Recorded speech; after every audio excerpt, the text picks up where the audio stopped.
the Crops Act 2013. According to the sponsors of the bill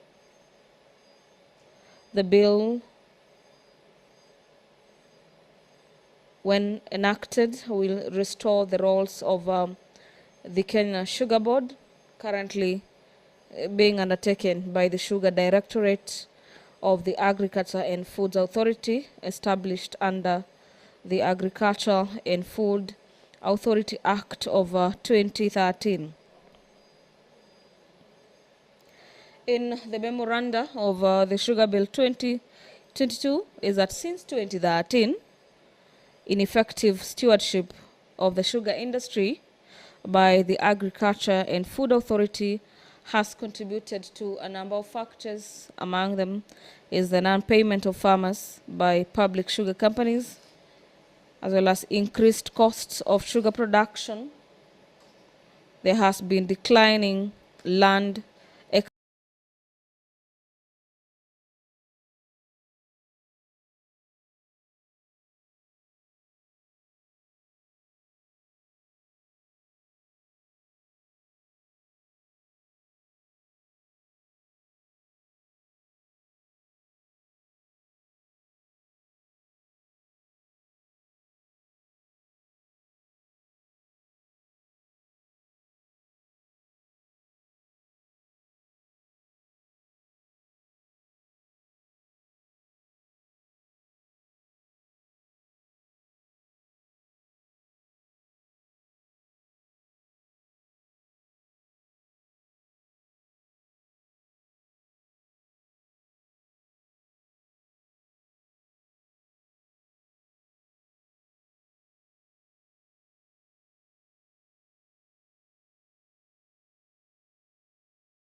and then I will announce the results after the two divisions, one after the other, and we are going to begin with the Sugar Bill, National Assembly Bills number 34 of 2022.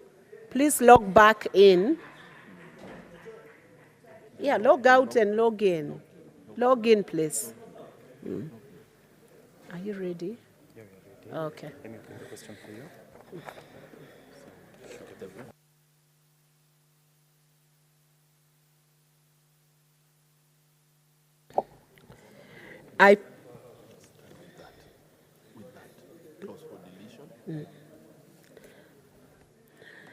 Clause for deletion. I propose the question that clause 59 be deleted. You can vote now.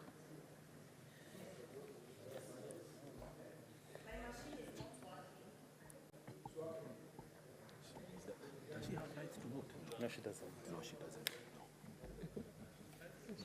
But we will get there. We will print the results, then come and get.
Senator Asige will vote under Mombasa delegation, so Secretariat will enable her to vote.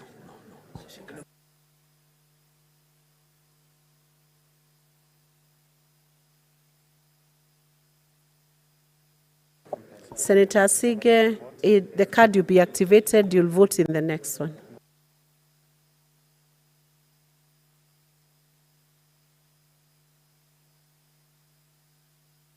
So what we do, Chairman, we just vote for her, then a clerk will preside over her voting. Ask her which New, Give me a minute, I forget.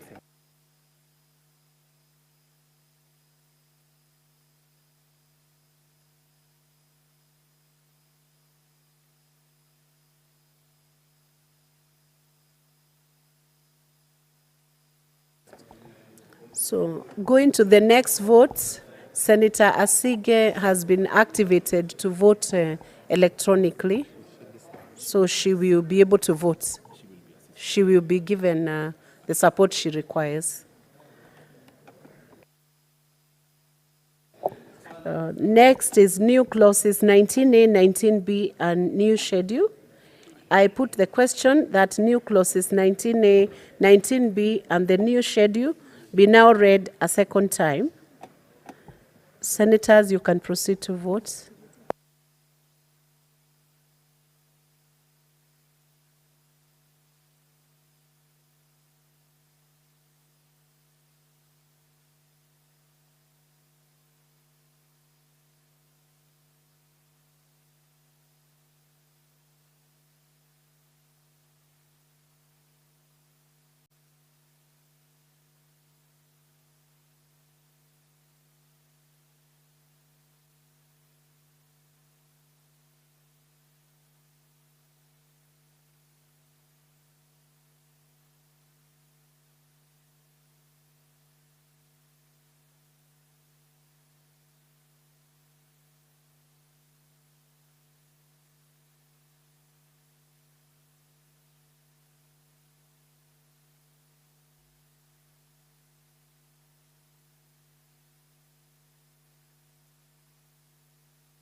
Senator Lelegwe, please come over.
Now we are on number 3, clauses with amendments. I put the question that clauses 6, 17, 19, 29, 38 is amended, 38 is amended by Chair Agriculture, and clauses 38 as proposed by Senator Sifuna, clauses 43, 59, 60, and 2 be amended as proposed. Senators, you may proceed to vote.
We're on the last question on all clauses. I put the question that clauses 3, 4, 5, 6 as amended, 7, 8, 9, 10, 11, 12, 13, 14, 15, 16, 17 as amended, 18 and 19 as amended, 20, 21, 22, 23, 24, 25, 26, 27, 28, 29 as amended, 30, 31, 32, 33, 34, 35, 36, 37, 38 as amended, 39, 40, 41, 42, 43 as amended, 44, 45, 46, 47, 48, 49, 50, 51, 52, 53, 54, 55, 56, 57, 58, 60 as amended, 61, 62, 63, 64, 65, new clause 19A, new clause 19B, the first schedule is amended, the second schedule, the third schedule, new schedule, clause 2 is amended, the title and clause 1 be part of the bill. You may proceed to vote.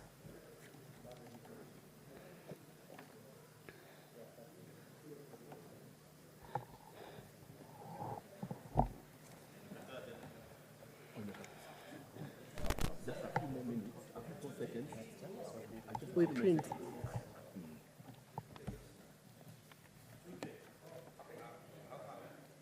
This is the last question on this bill. No, we have counterbalance. We have to put the last one. The last one is on the speakers on the chair. Yeah, I thought so, because this is the like when you've sealed it. Yes, no. When we go back Yeah. to the house. So where is the other schedule? The other schedule, Iko wapi? Madam Speaker, you want to announce the results so that we report on this one, or we wait and combine all of them? I propose that.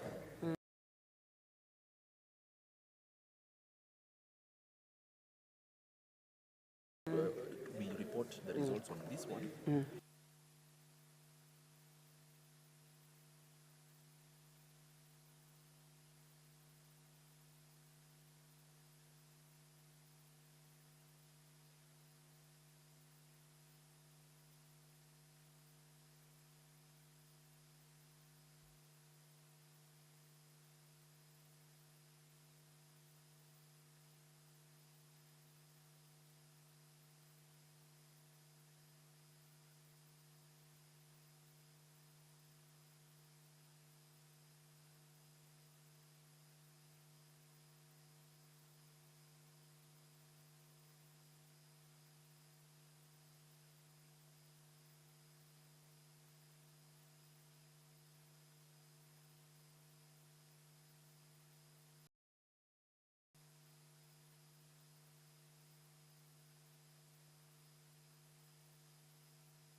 Clauses with amendment. I put the question that clauses 4, 5, 7, 10, 23, 24, 25, 41, 42, 45, and clause 2 be amended as proposed. You may proceed to vote.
Senator Newto and Senator Madago, please come.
We are moving to the final question on all clauses. I put the question that clause 3, clause 4 is amended, clause 5 is amended, clause 6, clause 7 is amended, clause 8, clause 9, 10 is amended, clause 11, clause 12, clause 13, clause 14, clause 15, clause 16, clause 17, clause 18, 19, 20, 21, 22, clause 23 is amended, clause 24 is amended, clause 25 is amended, clause 26, 27, 28, 29, 30, 31, 32, 33, 34, 35, 36, 37, 38, 39, 40, 41 is amended, 42 is amended, 43, 44, 45 is amended, 46, 47, 48,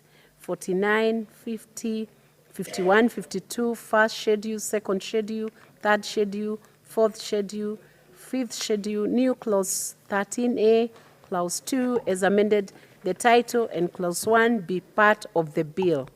You may proceed to vote, please.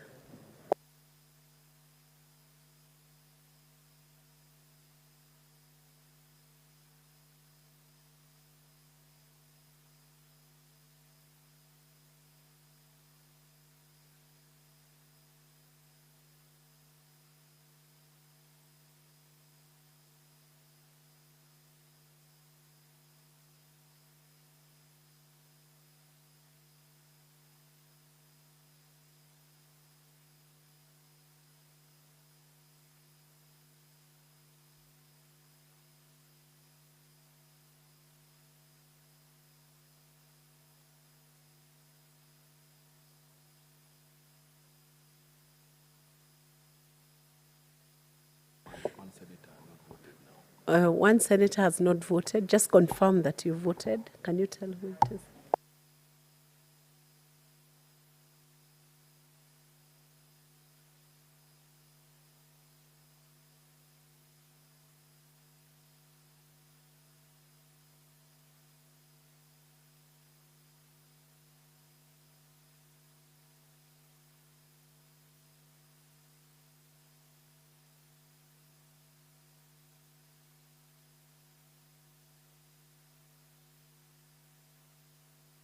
Senator June Newtu, please approach the clerk's desk.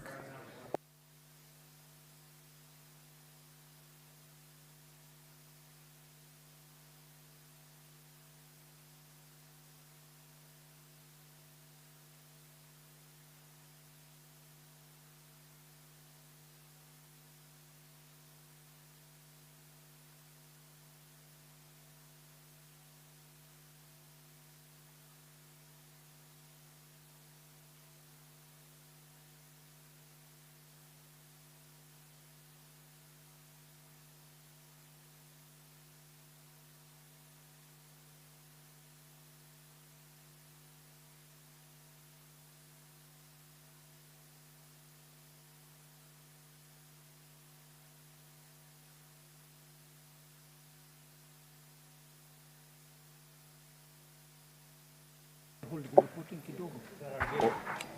Kidogo. Possible. Because sasa report kwangu na tena ni relief. So that niende sasa it's almost 3:45 nimalize. Ndio niweze kufanya reporting.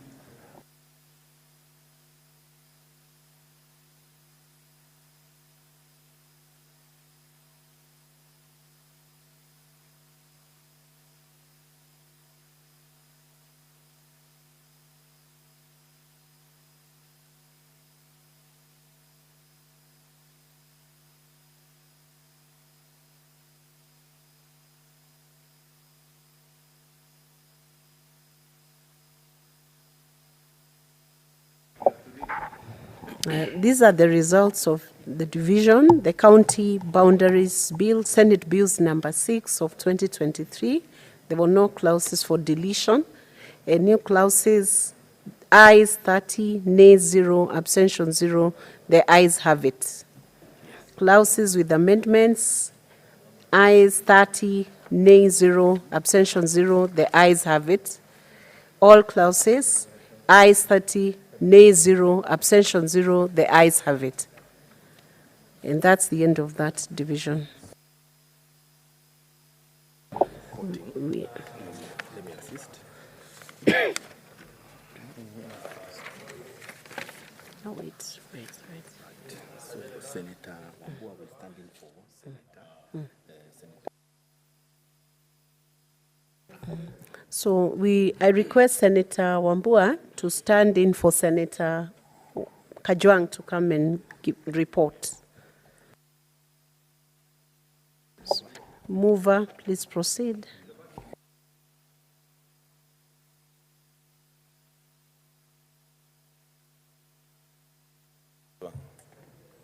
Thank you. Honorable Chairperson, I beg to move that the committee do report to the Senate its consideration. I put the question that the committee of the whole do report progress on its consideration. Yeah. Honorable members, I put the question that the committee of the whole do report of its consideration of the County Boundaries Bill, Senate Bills number 6 of 2023, and its approval thereof with amendments. As many as are of that opinion say aye. As many as are of contrary opinion say nay. The ayes have it.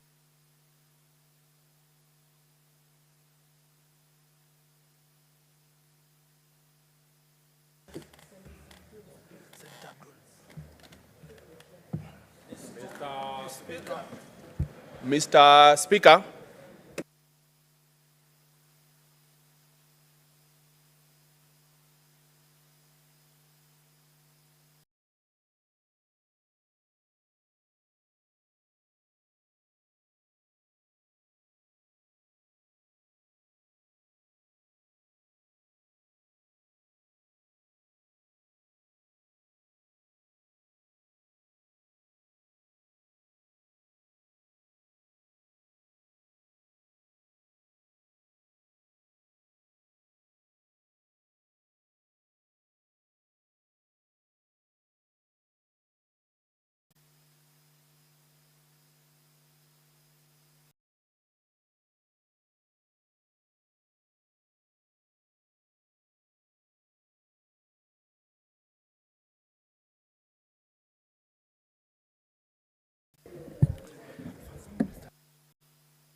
Sergeant at Arms, you can open the doors and draw the bars.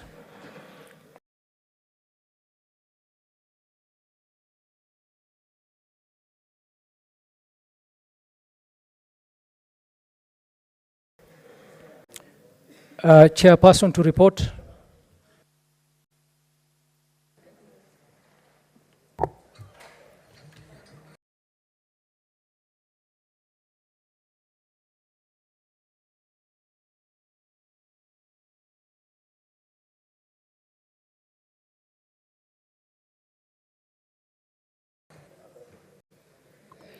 Honorable Speaker, I beg to report that the Committee of the Whole has considered the County Boundaries Bill, Senate Bill number 6 of 2023, and its approval thereof with amendments.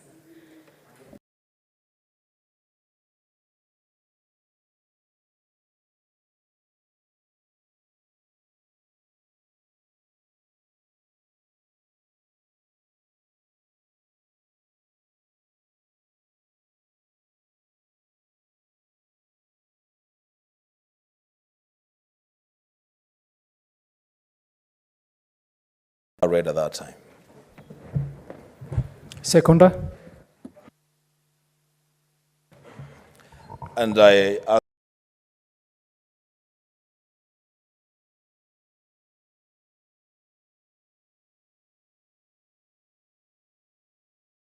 ask Senator Cheriot to second.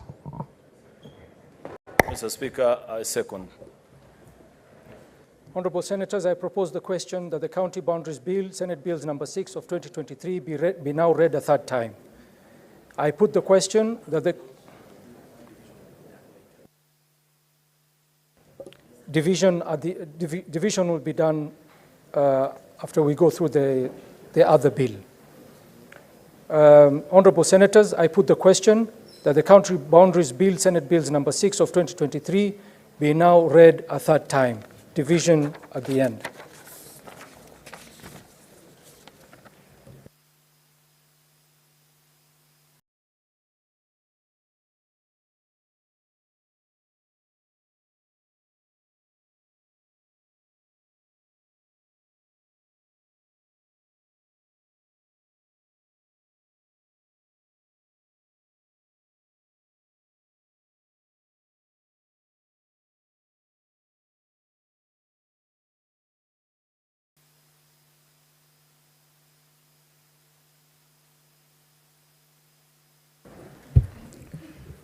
The Sugar Bill, National Assembly Bill number 34 of 2022, Chairperson.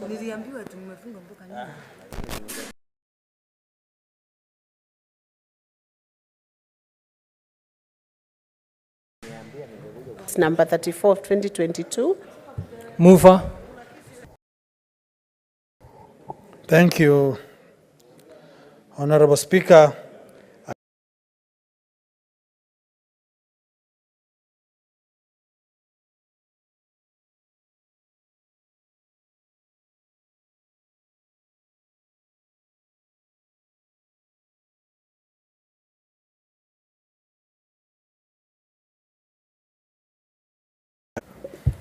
Mover. Honorable Speaker, I beg to move that the Sugar Bill, National Assembly Bills number 34 of 2022, be now read a third time.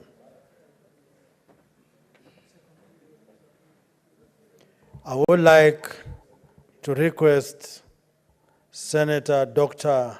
Mondegi to second. Mr. Speaker, sir, I, Mr. Dr. Alexander Muimondigi, I second.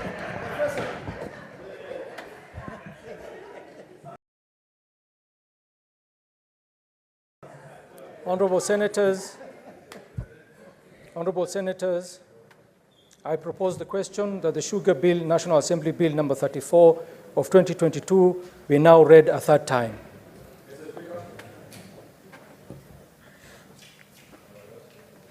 Just a moment.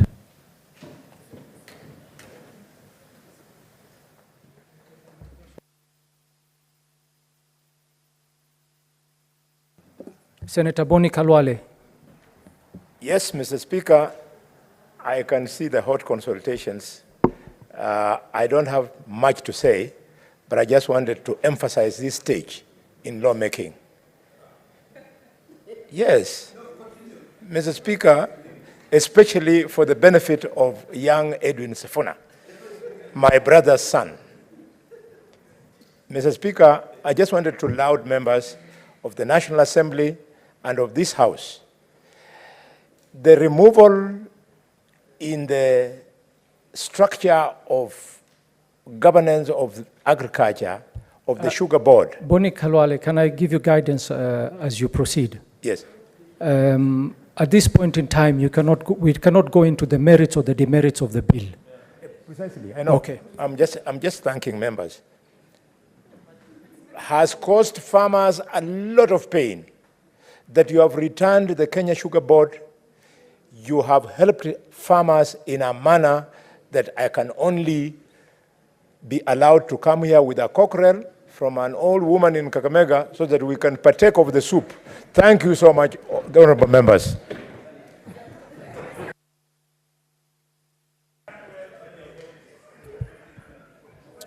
Very well. Honorable Senators, I put the question that the Sugar Bill, National Assembly Bills, number 34 of 2022, be now read a third time, division at the end.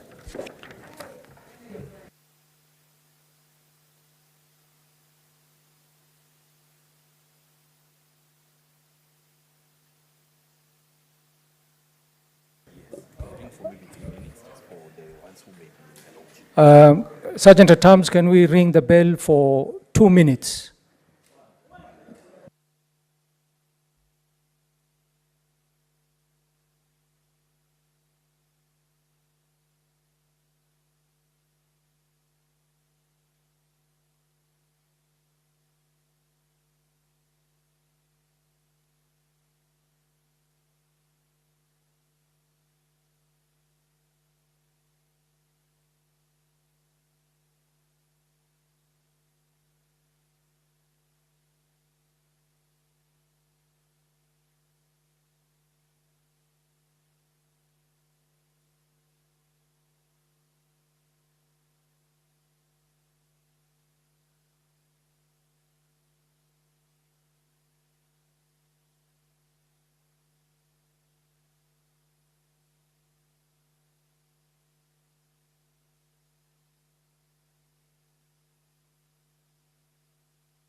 Sergeant at Arms, close the doors and draw the bell.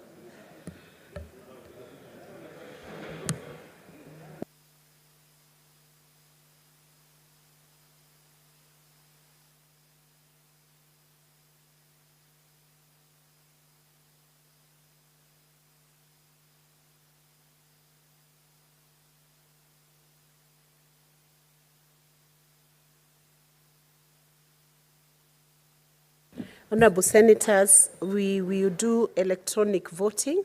We will start with the County Boundaries Bill, Senate Bills number 6 of 2023.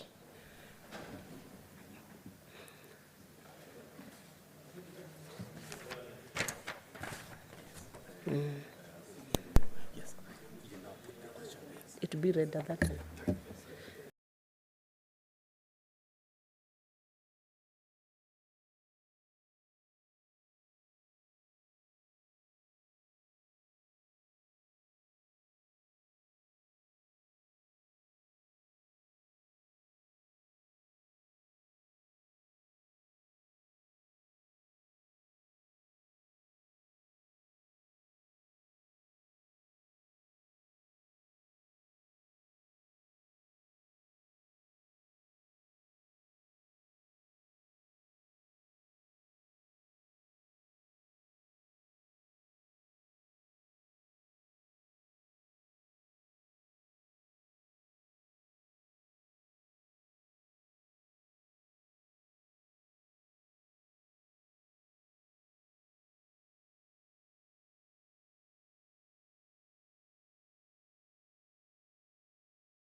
Senators, you know you cannot play a video in the course of a division from your county politics.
As Senator Dulo approached the clerk's desk,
Honorable Senators, we will proceed to the sugar bill so that I'll announce the results of the division later.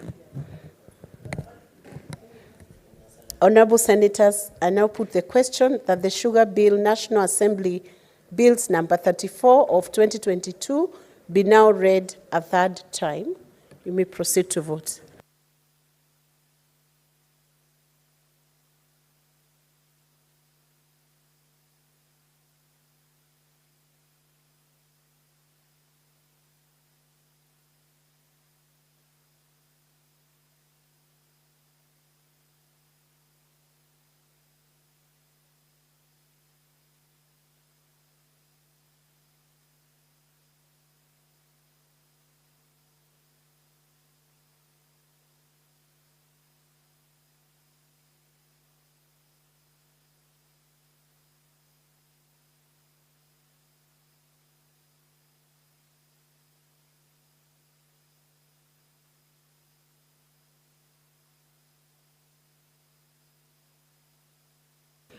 Some senators have not voted.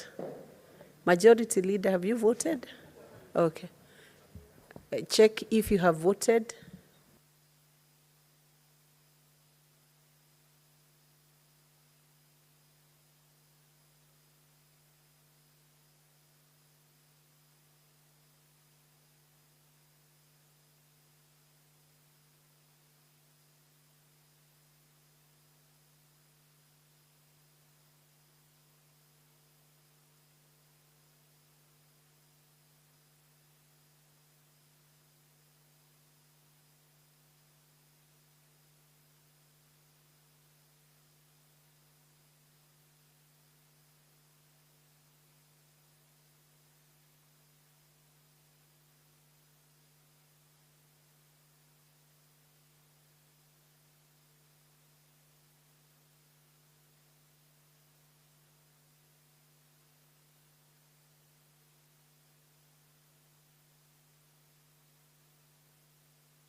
The House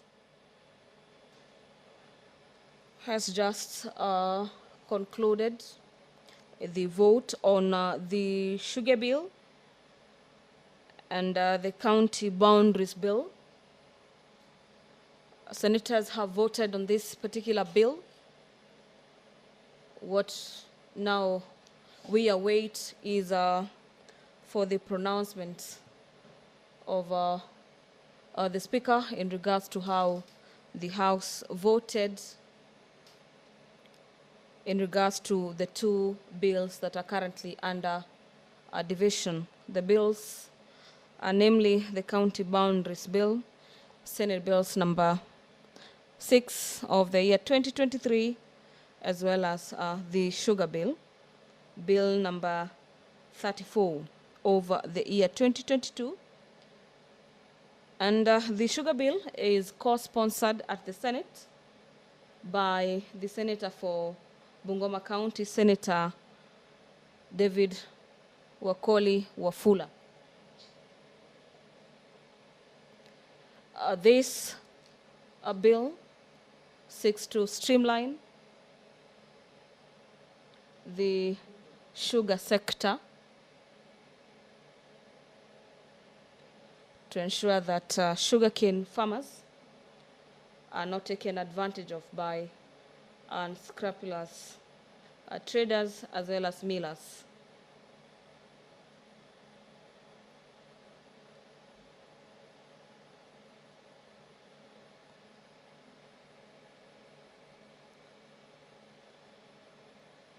this bill seeks to also have restoration of the sanity in the sugar sector, as farmers from sugar growing areas have been undergoing losses. The Speaker is upstanding. Allow me to hand you over for the live developments from the chamber.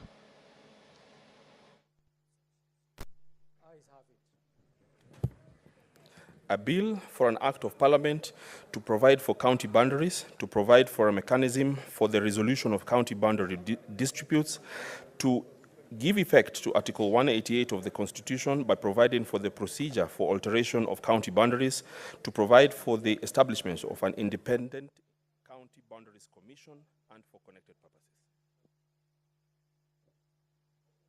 Honorable Senators, the results for the Sugar Bill, National Assembly Bills number 34 of 2022, the ayes 31, nay 0, abstention 0, the ayes have it.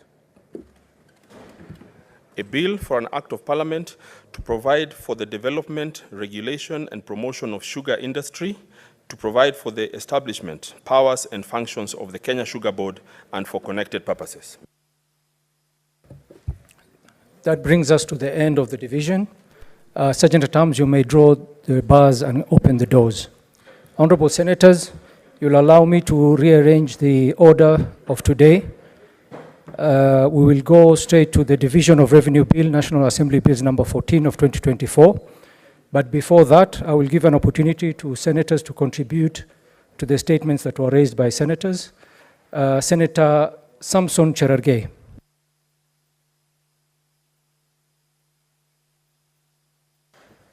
Thank you, Mr. Speaker. Sir, I want to stand and support your statement on an appointment of chief officers in Garissa County since 2022 August. Mr. Speaker, it is very tragic because under the Constitution, a formation of a county government will only be complete with the appointment of a CEC and CEO in office, Mr. Speaker.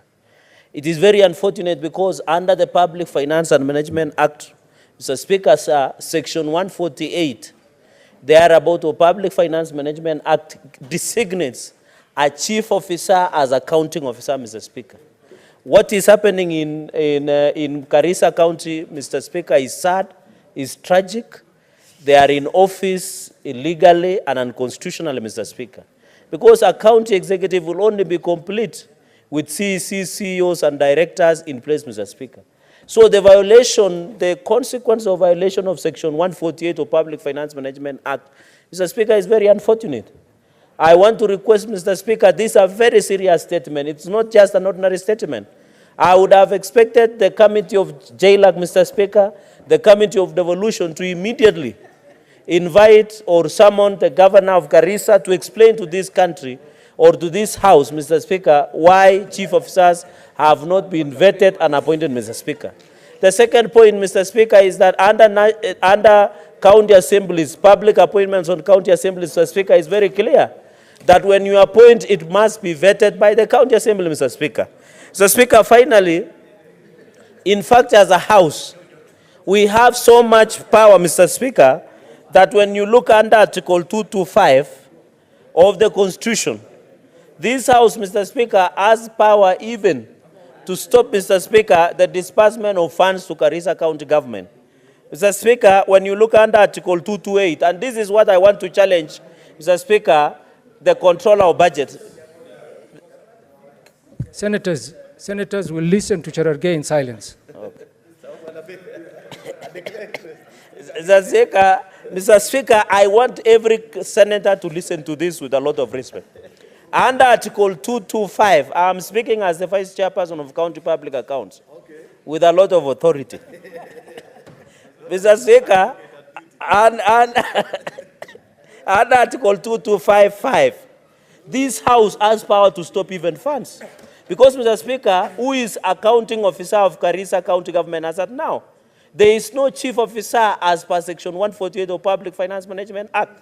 So, Mr. Speaker, what county executive in Garissa is doing is illegal, is unconstitutional, it violates the law, Mr. Speaker.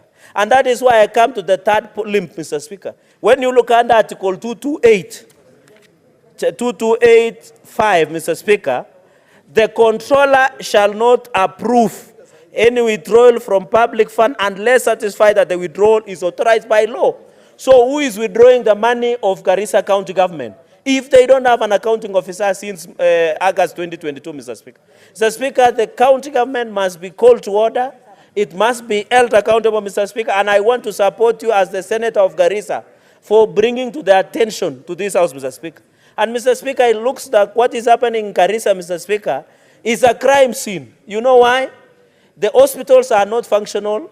There is no water, Mr. Speaker. Can you believe in your county, and you know very well, 1 kilometer to the town, there is no water, and there is Tana River water, Mr. Speaker.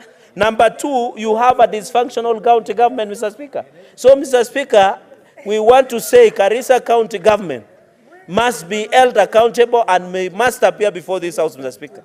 Unless the governor is presiding over a criminal enterprise in Garissa County government, Mr. Speaker, which we shall not allow, Mr. Speaker.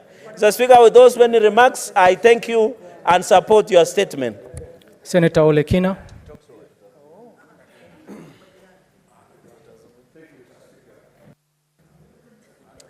Thank you, Mr. Speaker. Mr. Speaker, I rise to make some comment and support the statement that you made in your capacity as a senator for Garissa County. Mr. Speaker, the issue of accountability is something which is very, very important.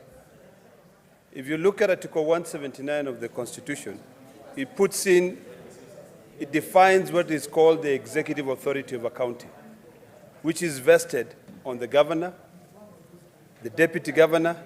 In fact, if you go to 179.4, it says the governor is a CEO, and the deputy governor is the deputy CEO.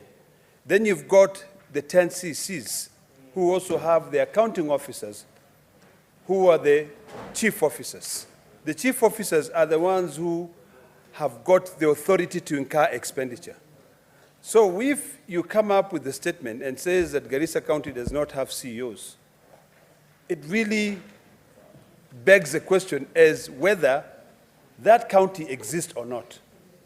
You know, we sit here in this house and we devolve funds to go to our counties. These chief officers are the ones, in fact, if you read the 2 articles that my brother Cherelgei has read, if you read Article 225, which defines the process of which funds can be stopped from being sent to counties, the Constitution states clearly that Parliament shall enact legislation to ensure a fiduciary responsibility. So, Mr. Speaker, one of my biggest pet peeves is when we have counties and we come here, we sit here. You know, some of us, by the time we leave this Parliament, our backs are either broken because we sit here to be able to defend these counties. Really, is there any logical explanation as to why my good county of Garissa does not have chief officers? What is so difficult? Is it an issue of clanism? Is it an issue of incompetence? In this case, I'm sure there are others who are working. I'm sure there are so many young Kenyans who can be able to work as chief officers. Mr. Speaker, this is a very, very, very serious omission, which now begs the other question, which my brother Cherelgei had alluded to, has to do with the issue of the control of budget. How are funds then released by the control of budget to be able to go? Who authorizes those releases? You know, I'm looking at my brother, and I hope my brother, pilot, party leader, you know, captain, and also chair of budget, can be able to clarify these things. Because if I read the PFM Act, and I read it, I know it like the back of my hand. These two individuals, the chief officer, is the one who requisitions funds. Mr. Speaker, if you look at the cash requisitions on a daily basis, which are sent to the control of budget, the signature there for Narok County is a gentleman called Ole Naingisa, who is the chief officer. Correct. So, what is the name of the chief officer for Garissa County? Is it Ole Fulani, or who is it? Because I'm just curious. These are some of the things that we really have to take seriously. And I thank the Senator of Garissa for bringing that matter into the attention of the Senate. These are issues that must be looked at if really we are to have a country. Finally, Mr. Speaker, as I conclude, there was a statement which was brought by my brother, Samson Cherargei. What I'd like the committee to do when they are investigating on that issue of floods in the highway, in the expressway, is really to inform this House on the terms of conditions of the public-private partnership of the management of the expressway. In terms of, are we, as a country, supposed to also use public funds to be able to repair, maintain, yet we know the terms of agreement when it comes to an issue of PPP. You know, it is actually on a build, operate, and then transfer, BOT.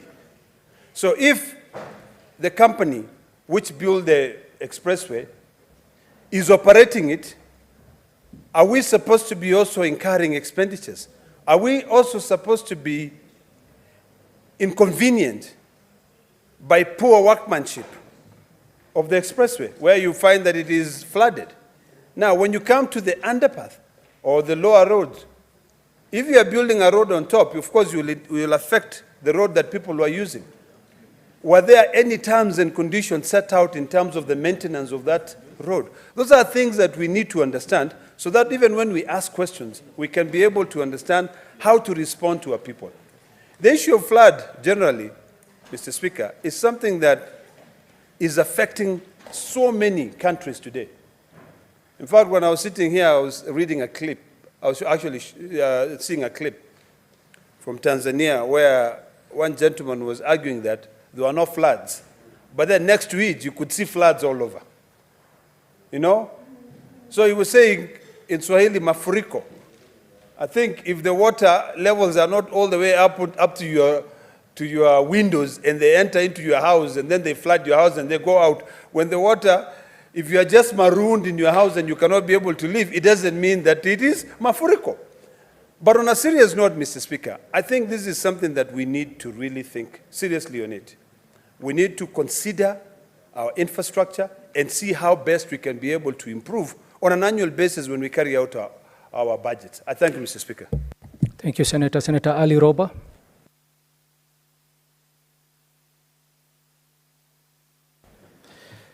Thank you very much, Mr. Speaker. I rise to support this statement by the Honorable Senator for Garissa County. And I wish I was rising to say something in defense of my former colleague, Governor Nadhif Jama, but it is very sad situation and a serious embarrassment for even our region of Northern Kenya to be told that the governor has not appointed chief officers and has acted in complete disregard of Section 45 of the County Government Act that says the governor shall nominate qualified and experienced county chief officers from amongst persons competitively sourced and recommended by the County Public Service Board, and with the approval of the County Assembly, appoint county chief officers. The office of the county chief officer shall be an office in the County Public Service Board. Now, what this section clearly means, these are accounting officers of departments. An accounting officer of department that has not been vetted and found qualified and fit to hold the office cannot purport to be holding an office in the name of acting, because what I'm told are chief officers who are not appointed by the County Public Service Board, vetted by the County Assembly, are becoming accounting officers of department in Garissa County, which is grave violation of the law that governs what is required. How do you justify as a governor of the county? And it's very embarrassing as I stand here because Governor Nadhif Jama is a very close friend of mine. Now to be able to be told since August 2022, and now the month of April 2024, the governor has not been able to put in place chief officers and has illegally assigned directors to act in the position of chief officers as accounting officers illegally. And I do not understand whether, honestly speaking, the controller of budget is going to approve release of funds to persons that are not properly authorized to be accounting officers, because the law is very clear. Section 45 of the County Government Act stipulates how county chief officers are appointed to be office holders. And you cannot delegate or appoint in acting capacity anybody who is not vetted. Last time when we were in this house and Governor Kawira was being impeached, because of the foul language that was used, is the reason why she went off the hook, because you cannot, as a governor, appoint anybody in acting capacity or even give double role to say this is a chief officer and he can hold office in this, unless that person has been competitively sourced, competitively recruited, vetted by the county assembly and appointed by the governor to hold the office. And in this situation, it's a blatant violation of the law, which requires to be dealt with. And I support, and I really want to support and urge. I mean, we have to do this in the interest of the public of Garissa County, because of illegal office bearers cannot purport to be accounting officers of departments illegally outside the law. I support. Thank you. Senator Wambua.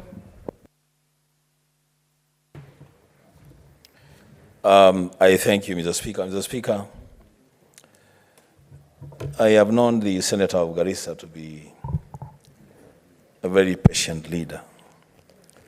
I didn't know that the patience would be as much as has been demonstrated today. That Senator of Garissa has persevered with the shame and the rot in the administration of the executive offices of the county government of Garissa. Mr. Speaker, there is very little that anyone can say about the situation obtaining in the county executive of Garissa. Only two things. One, and I always fall back on the Committee on Devolution. Senator Abbas and your team, if I were you, I would be making arrangements on how we are leaving for Garissa maybe this evening to just witness and be sure that what the Senator of Garissa is saying is actually the truth. Because if it is, then,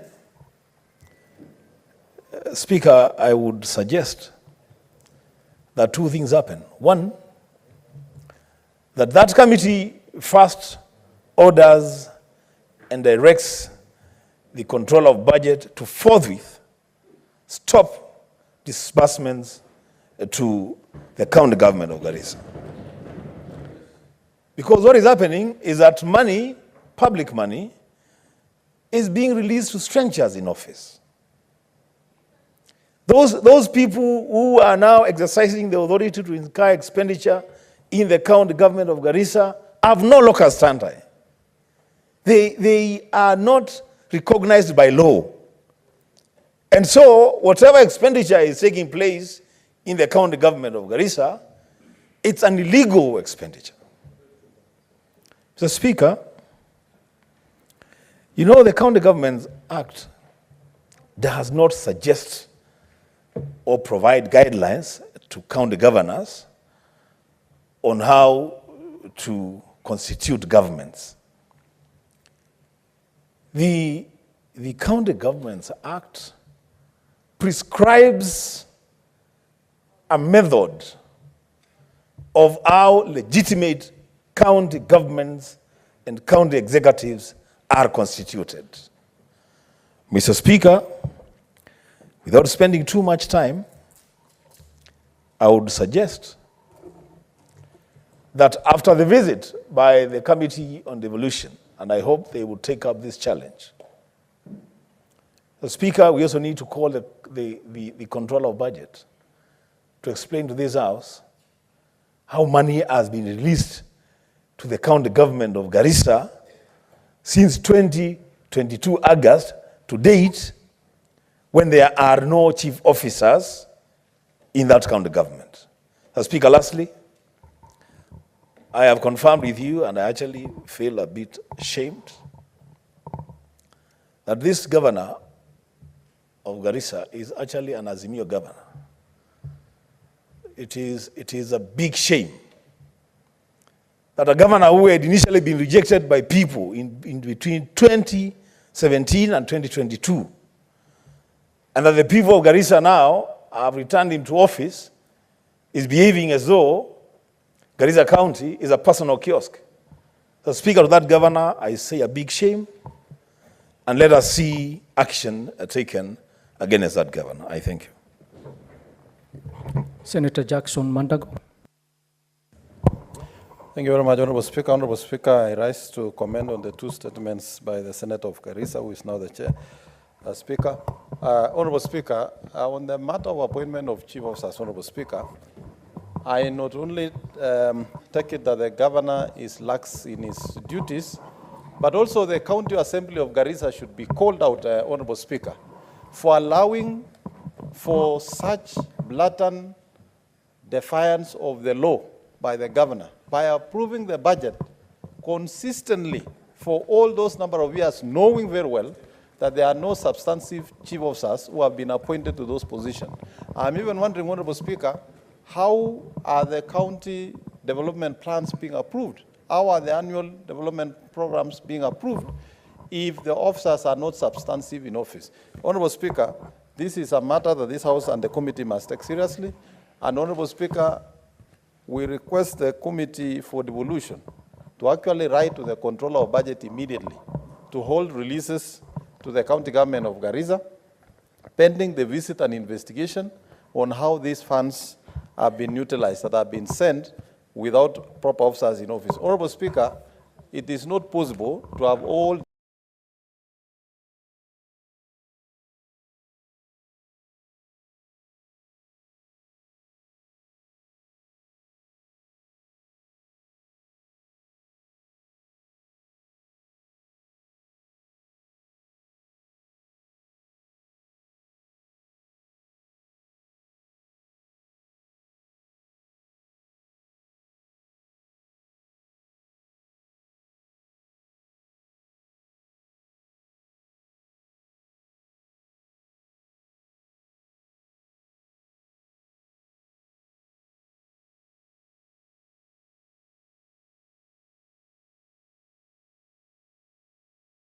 Honorable Speaker, because this serves to show the indicators, add to the indicators of the country in terms of determining how many children are able to live beyond age 5.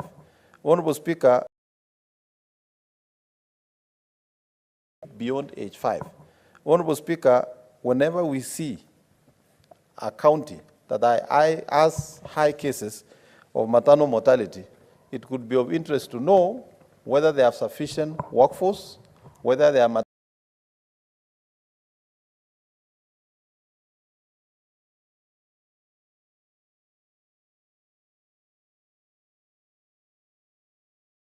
maternities are working. And also, Honorable Speaker, would also want to find out whether they have gotten their reimbursements, because this affects the national performance. Honorable Speaker, on the equipments, on the managed equipment, Honorable Speaker, this is a matter that has been discussed and debated in this House, and that is why, Honorable Speaker, we have said, national government through Ministry of Health, all programs they intend to support counties must actually have a good discussion and planning to ensure its success. Honorable Speaker, I wish to submit and support the two statements. Thank you. Thank you very much, Senators. Honorable Senators, because of time, we have exceeded the time for contribution to the statements. I will have to stop it there and call the next order.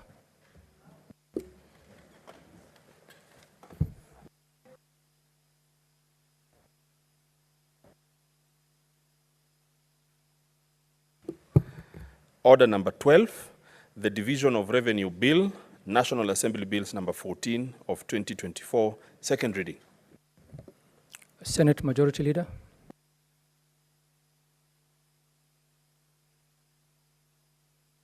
Mr. Speaker, I beg to move that the Division of Revenue Bill, National Assembly Bill number 14 of 2024, be now read a second time.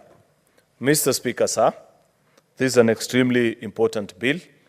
One of the cardinal responsibilities of this House or this Chamber of Parliament is to participate very strongly in the division of revenue raised nationally between the county and the national government. And over the years, the role of the Senate, Mr. Speaker, in this particular exercise has been affirmed to many doubting foes and friends alike by courts of law, by established practices around the globe, on the need for the Senate of the Republic of Kenya to make its voice heard on behalf of the county governments, Mr. Speaker. And it's a journey that has been fairly interesting. Therefore, I want to plead with colleagues, Mr. Speaker, to take time, because unfortunately, and on this Budget and Finance Committee, maybe we'll have to tell us why. In my days as a member of that committee, Mr. Speaker, we tried to always conclude this particular legislation long before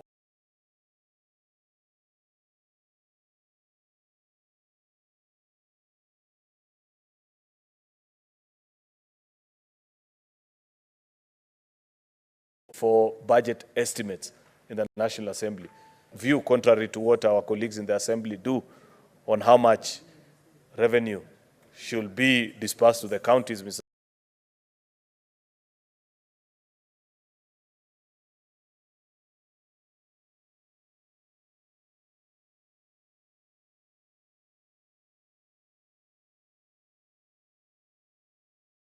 And that is what, I don't want to anticipate debate, but it is what I foresee, Mr. Speaker.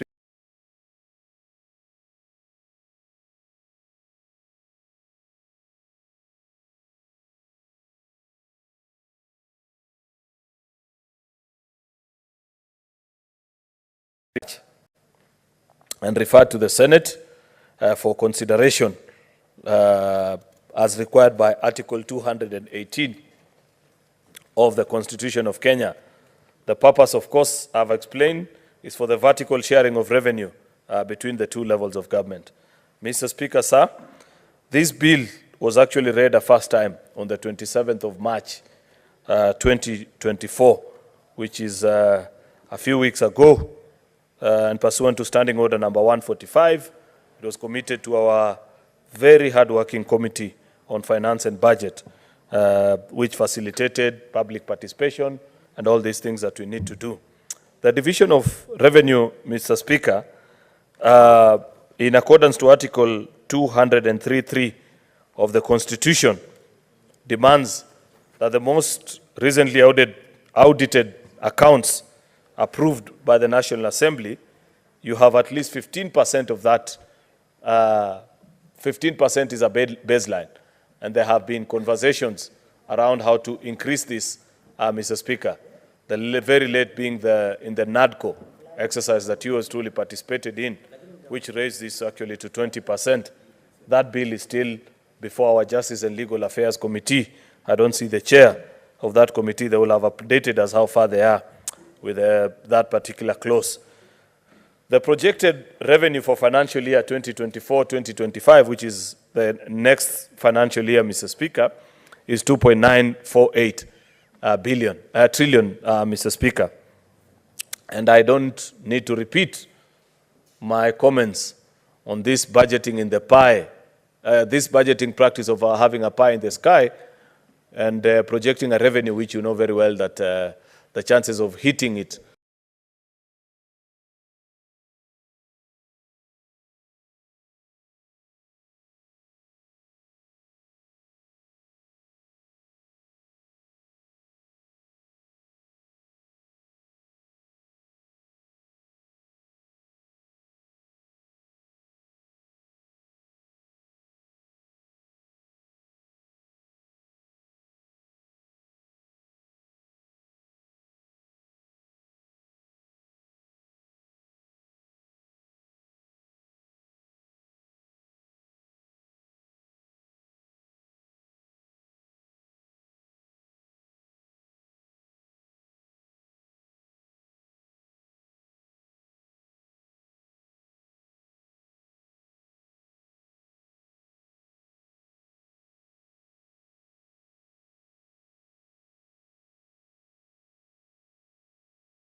program allocation, which amounted to on or about 6 billion. Actually, the precise figure is 5.86 billion.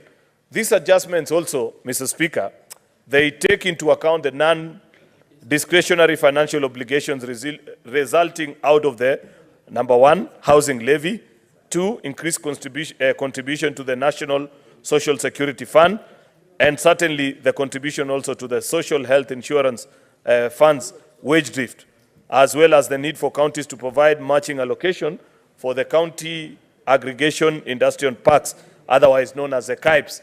Remember also there have been commitments in terms of the community health promoters program, where county governments and the national government meet their stipend on a 50-50 basis.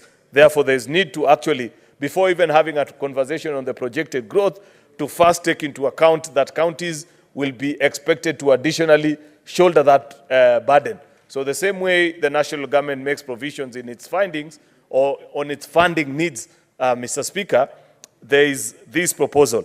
Pursuant to Article 118 of the Constitution, as read together with 145.5 of the Senate Standing Order, the committee facilitated public participation and took into account the views, recommendations of the public in its report, an advert inviting the public to submit memorandum.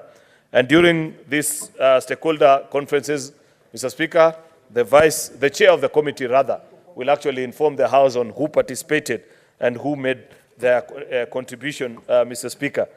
A consideration of the stakeholder submission proposed that the bill should allocate as much as whatever amount that people are proposing and the justification thereon.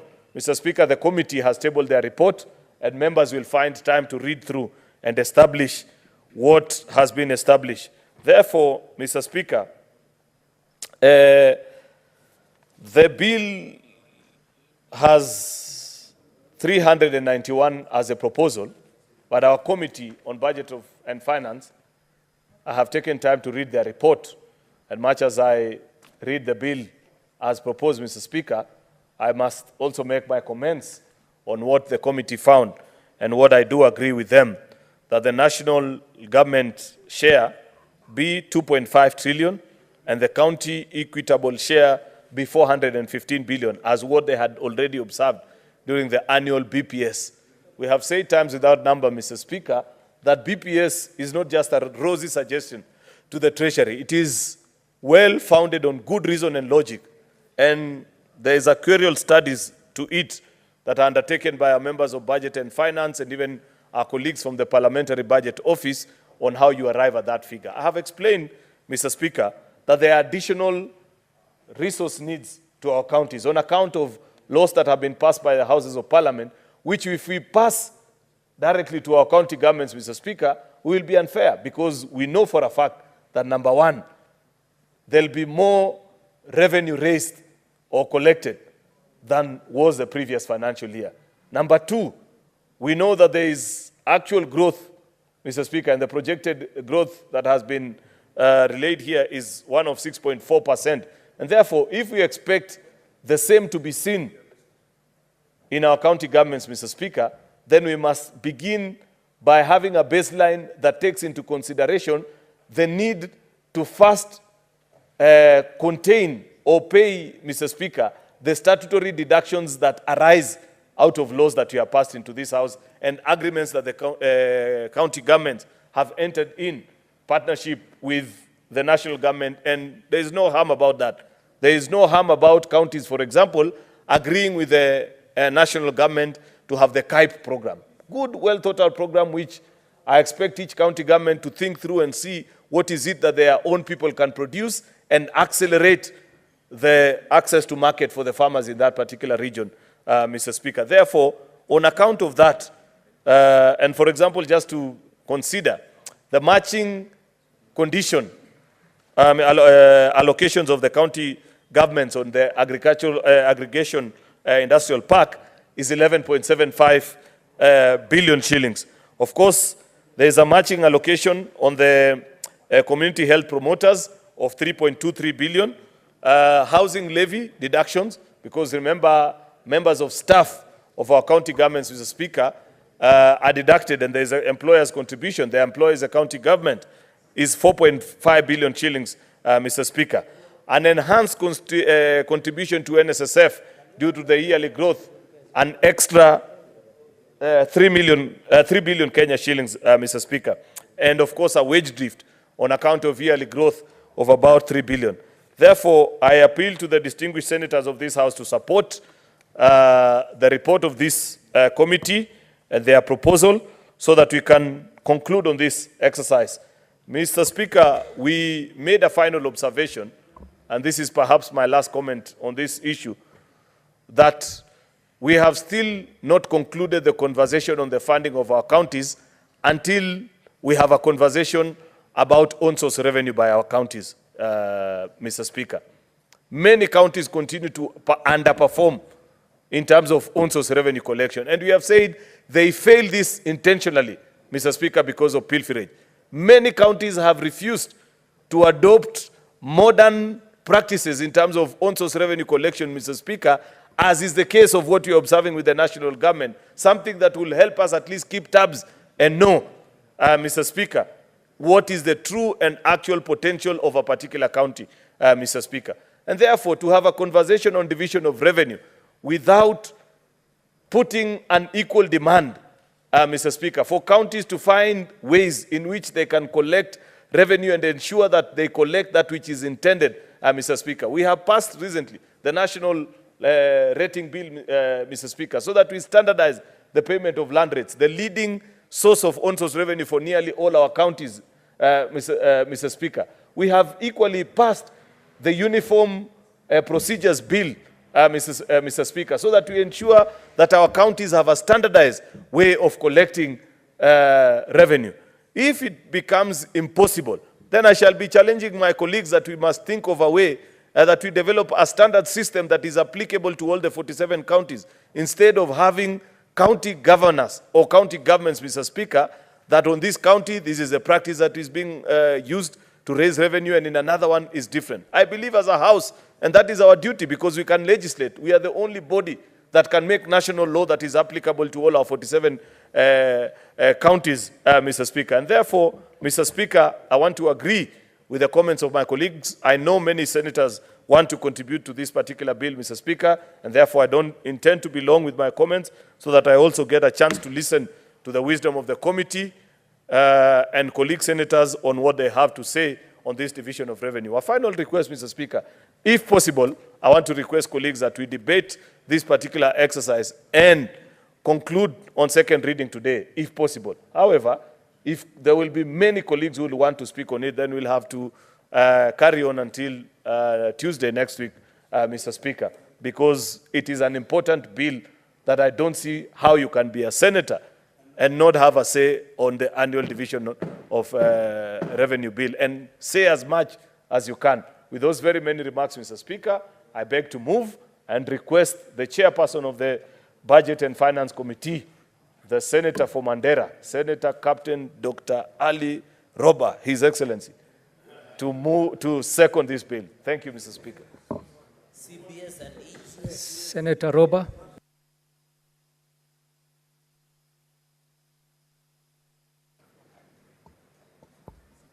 Thank you very much, Mr. Speaker. I move to second this division of revenue bill as moved by the majority leader. Mr. Speaker, I would like to take this opportunity to inform the House that the committee had really taken very diligent steps in terms of subjecting the bill to public participation, where a number of stakeholders have participated, including the National Treasury, Commission of Revenue Allocation, Council of Governors, Institute of Certified Public Accountants, International Budget Partnership, Institute of Economic Affairs, County Assemblies Forum, Katiba Institute, the Rift Valley Budget Hub, the Lake Region Hub, and the Youth Senate of Kenya, in terms of trying to pick the opinions that they had in coming up with a recommendation to this House. Mr. Speaker, the most important issue that we picked as a committee is the fact that the bill had an error in terms of the anchoring of the base of the bill. The bill considered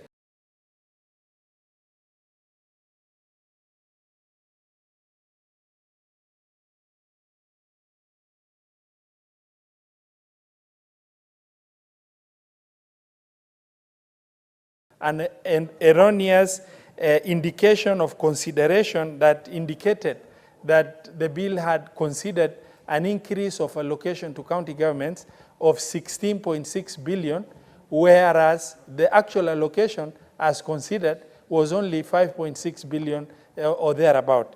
Mr. Speaker, sir, we have also thoroughly interrogated the bill, and we realize a major error, Mr. Speaker, because whereas the Council of Governors appeared before the Committee of Governors have also been making a feel-good political statement whereby they end up making pronouncement like we will share 50-50 to a national agenda that is shared by the executive without looking at the implication that it was going to have on their budget, such as county, the issues of, aggregation of markets, which they said they'll have 50-50, issues to do with community health promoters.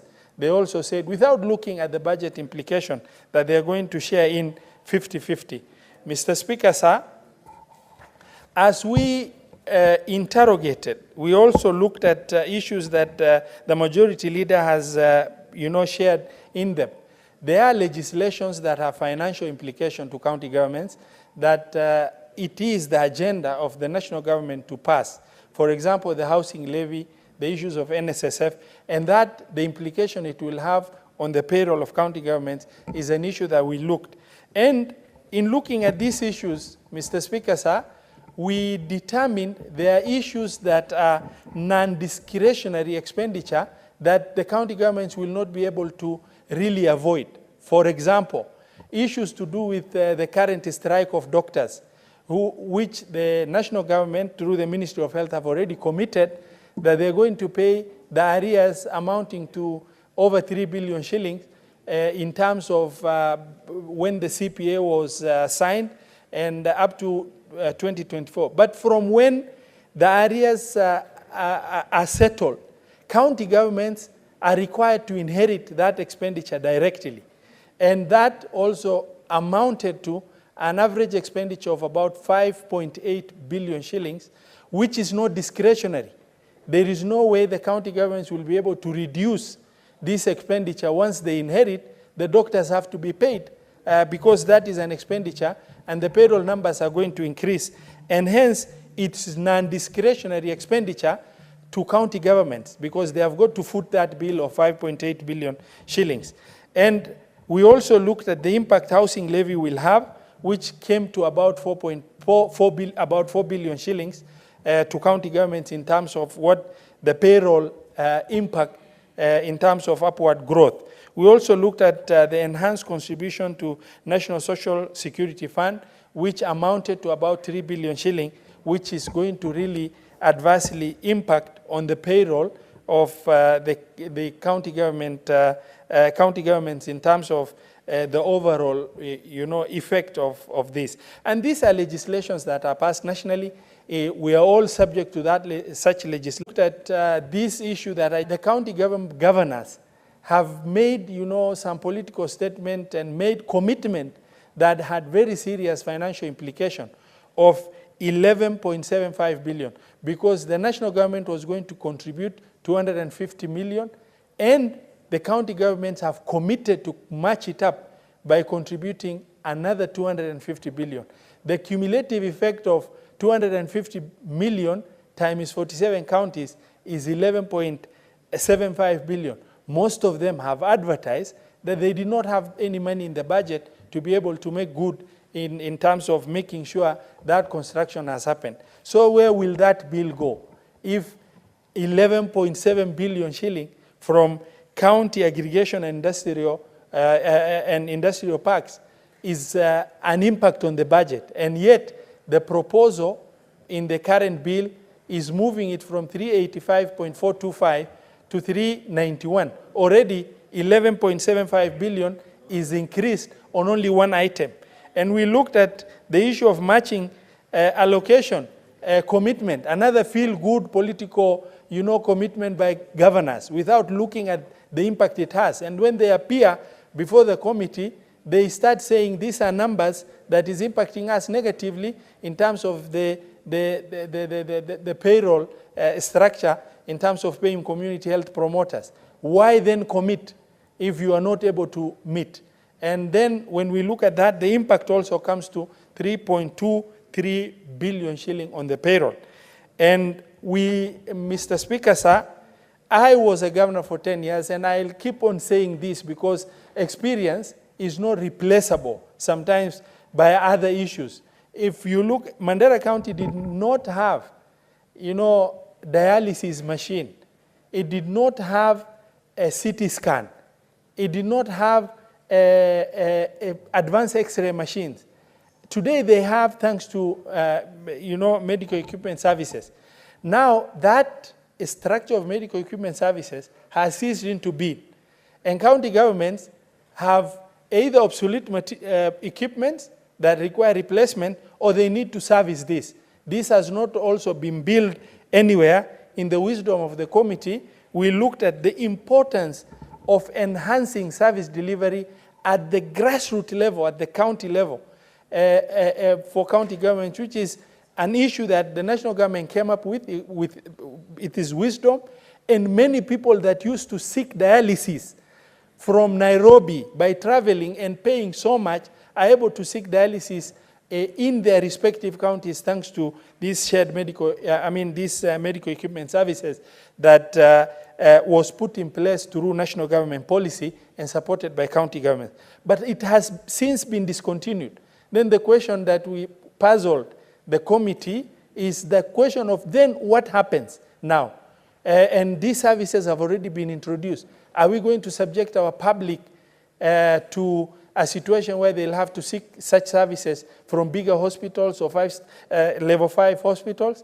Or do we need to support to make sure that the bare minimum services that have been put in place are able to be kept so that those services do not, we don't fall back. But even if we can't improve, then we should be able to sustain. And as such, we have looked at allocation of 5.64 billion for that purpose. And then there is the issue of the IPPD automatic wage bill adjustment that happens without any consultation with anybody. And for that factor, we also said it is only realistic for a factor of about 2.857 billion be allocated for that purpose. Mr. Speaker, sir, I appeal to the senators to get to understand that, it is the determination, the commitment of this government, Kenya Kwanza government, to make sure devolution is protected and services are improved at those levels. But then when it, from the start, we are working on a situation because the Constitution has capped. The shareable revenue will be from the last audited and approved account, which is for 2020, 2021. We're already behind. And the figures we are looking at is from 2020, 2021, when the current financial year is 2023, 2024, that is ongoing. And we looked at it from the wisdom of the fact that all these items that I've listed are non-discretionary expenditure to county government. That is not something you can tell, okay, we've solved the doctors' strike, and now county governments, you are inheriting the bill. However, there is no corresponding allocation. And 5.8 billion shilling, county governments, we tell them, okay, you need to pay the doctors. Where will they get the money to pay the doctors when they're already struggling and the marginal growth of the revenues allocated to county governments has already been extremely marginal in terms of very small figures that were not even enough to cater for the normal inflationary expenditures in these county governments. Mr. Speaker, sir, as I appeal to my colleagues and I share with them this critical information, this committee has recommended the vertical share of revenue between the national government and county governments for the national government at 2,524,318,490,857. For the county equitable share, this committee has recommended 415,952,200,000. This is arrived at by making those adjustments that we have said. The Commission of Revenue Allocation has recommended 398 billion. The bill as approved by the National Assembly has recommended 391. The base, the previous financial year DORA, is 385.425. I would like to appeal to this House that since we represent the interest of the nation by making sure that devolution works at the county level, that reduces pressure on the national government in terms of the perception of the national government when healthcare works, the provision of water services works, the issue of roads work, and issues to do with personnel, being paid commensurate to their work also works. That the bare minimum we came up with is that, using that wisdom, as I support, I would like to appeal to the House to concur with the committee. Mr. Speaker, sir, I support. Thank you.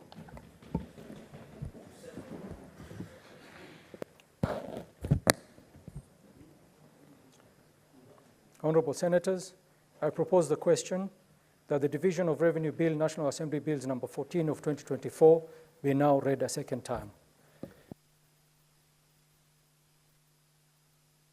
Honourable Senators, at this point we'll allow contributions. Senator Geoffrey Osotsi. Thank you, Mr. Speaker, for this opportunity to make my valid contributions on the Division of Revenue Bill 2024. Mr. Speaker, from the onset, I want to say I support the bill, but with amendments that the committee is proposing, that the shareable revenue to the counties be 415 billion shillings. Mr. Speaker, we cannot be seen to be going against our word. We have passed in this House the budget policy statement, and we said that we would like the share of the counties to be 415 billion shillings. It is a surprise that the National Assembly says 391 billion shillings. Mr. Speaker, we are in this House to represent our counties. We are in this House because of Article 96 of the Constitution, to protect counties, county governments, and their interest. We cannot go for a lower figure of 391. I have heard the majority leader saying that this matter, if we disagree with the National Assembly, it goes to mediation committee. That is well and good, Mr. Speaker. Because we are here to look at the counties and protect their interests, and not the interests of the national government. Mr. Speaker, in any case, I don't think it's right at all that this bill has to originate from the National Assembly. Mr. Speaker, this is a very, very crucial bill, piece of legislation that touches on our counties. And I think it's important that such a bill originate from the National Assembly so that we don't go through some monkey games like what the chairperson of Finance Committee has alluded to, that even there are some deliberate errors in this bill. The equitable share base is indicated to be 374 billion, whereas it's supposed to be 385 billion. And then they are saying that they are going to increase by 6.6 billion shillings. That is not true, Mr. Speaker. We passed 385 billion shillings last year, and therefore that is the best. So, Mr. Speaker, I want to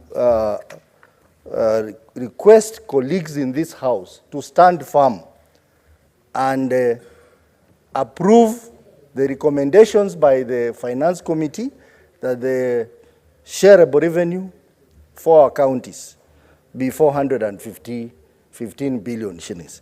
Mr. Speaker, just to comment on programs that the national government is running with the county government. For example, the program on CHPs. Mr. Speaker, primary health care is a devolved function.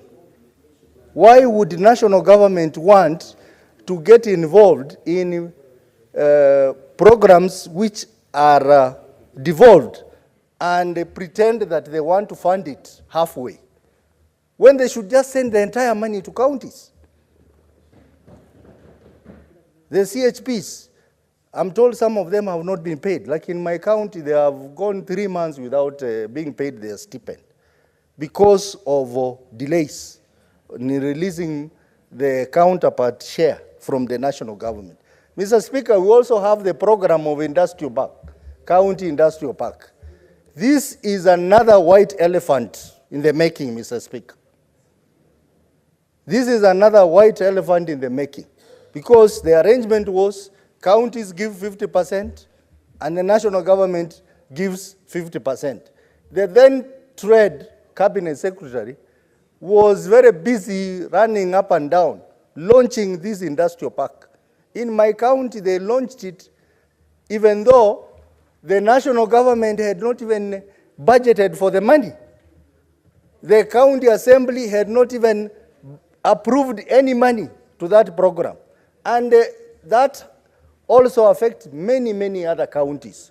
So, Mr. Speaker, if the national government wants to finance programs in our counties, particularly for devolved function, they should send that money to the counties and not pretend that they are funding 50% and the county is funding 50%. Mr. Speaker, that is a deliberate way of gradually taking over some of the devolved functions from our counties to the national government. And we have even seen suggestions around even ECD, that the national government will run the ECD better, and therefore they should help the counties in running it. Mr. Speaker, I think in the future, even this division of revenue should also include amounts of key devolved functions which are being held in the national government. Mr. Speaker, this includes health. There are so many functions within the health sector which are still being held at the national level. Over 80% of the national budget on health is domiciled in the national government. We would like to know what are those programs that they are running which are devolved, so that when we approve this money, we know very clearly the national government has these programs. Some of those programs are devolved programs, and they are retaining money on that. And that also includes cases of ECD, which to some extent, quite a number of programs are run by the national government. Mr. Speaker, I know the national government keeps on saying that counties should seek to improve their own source revenue. We agree with them on that. But that should not be used to deny our counties money. Let us deal with governance issues in a county. That's why Senate is there. We deal with it, but don't use that to deny our counties money. We would like our counties to get a fair share of the nationally generated revenue. Apart from that, we put pressure on them to maximize on avenues for raising money through on-source revenue. Mr. Speaker, I know that some of our colleagues are going to be intimidated on this to go for the figure that the national government has has approved, 391. I want to ask our colleagues, and especially the colleagues on the other side, please stand firm for devolution of this country. Stand firm. We do not want a scenario like last time when we were given two choices and we went for a choice of lower money, 385. This is an opportunity to redeem yourself. And we are going to redeem ourselves by pushing for 415 billion shillings for our county. Whatever happens, I hope Senator Cheregei, I see he's nodding, I hope he's with us on this, because we are here because of our counties. We are not here because we are pushing for the interests of the national government. The national government interest can be pushed in that lower house called the National Assembly. But in this upper house, we are here to push for the interest of our counties. Even though we have problems in our counties, we have corruption, we have leverage of funds, but let us be seen to be doing our work as Senate. Our main function is to take money to the counties, and after taking the money to the counties, we oversight. So let me do my first part of the work to take enough money to the counties. And then I will follow this money to oversight the money. But we cannot say that we want to give our counties less money and behave like those guys in the lower house. You know, the fellows in the lower house, they are getting a lot of allocation. They are getting money for roads, they are getting money for CDF, they are getting money for many, many other things. Senators, our work is basically to push for more money for our counties. So I fully support the report by the Finance and Budget Committee, where we have Senator Governor Roba, and we have very strong members like my neighbor Bonnie Khalwale there. We have my good member in the CPIC committee, Tabitha, is there. And these are people who are stood firm. So continue standing firm with the rest of us. This time round, we want to see a Senate that is going to speak with one voice. Whether you are in minority side or a majority side, I am requesting you, let us speak with one voice on this matter. So, Mr. Speaker, I support. Senator Danson Mungatana. Bwana Spika, nachukua nafasi hii kusema asante kwa kunipa nafasi na mimi niongee kidogo kuhusu hili swala na hii hoja ambayo iko mbele yetu.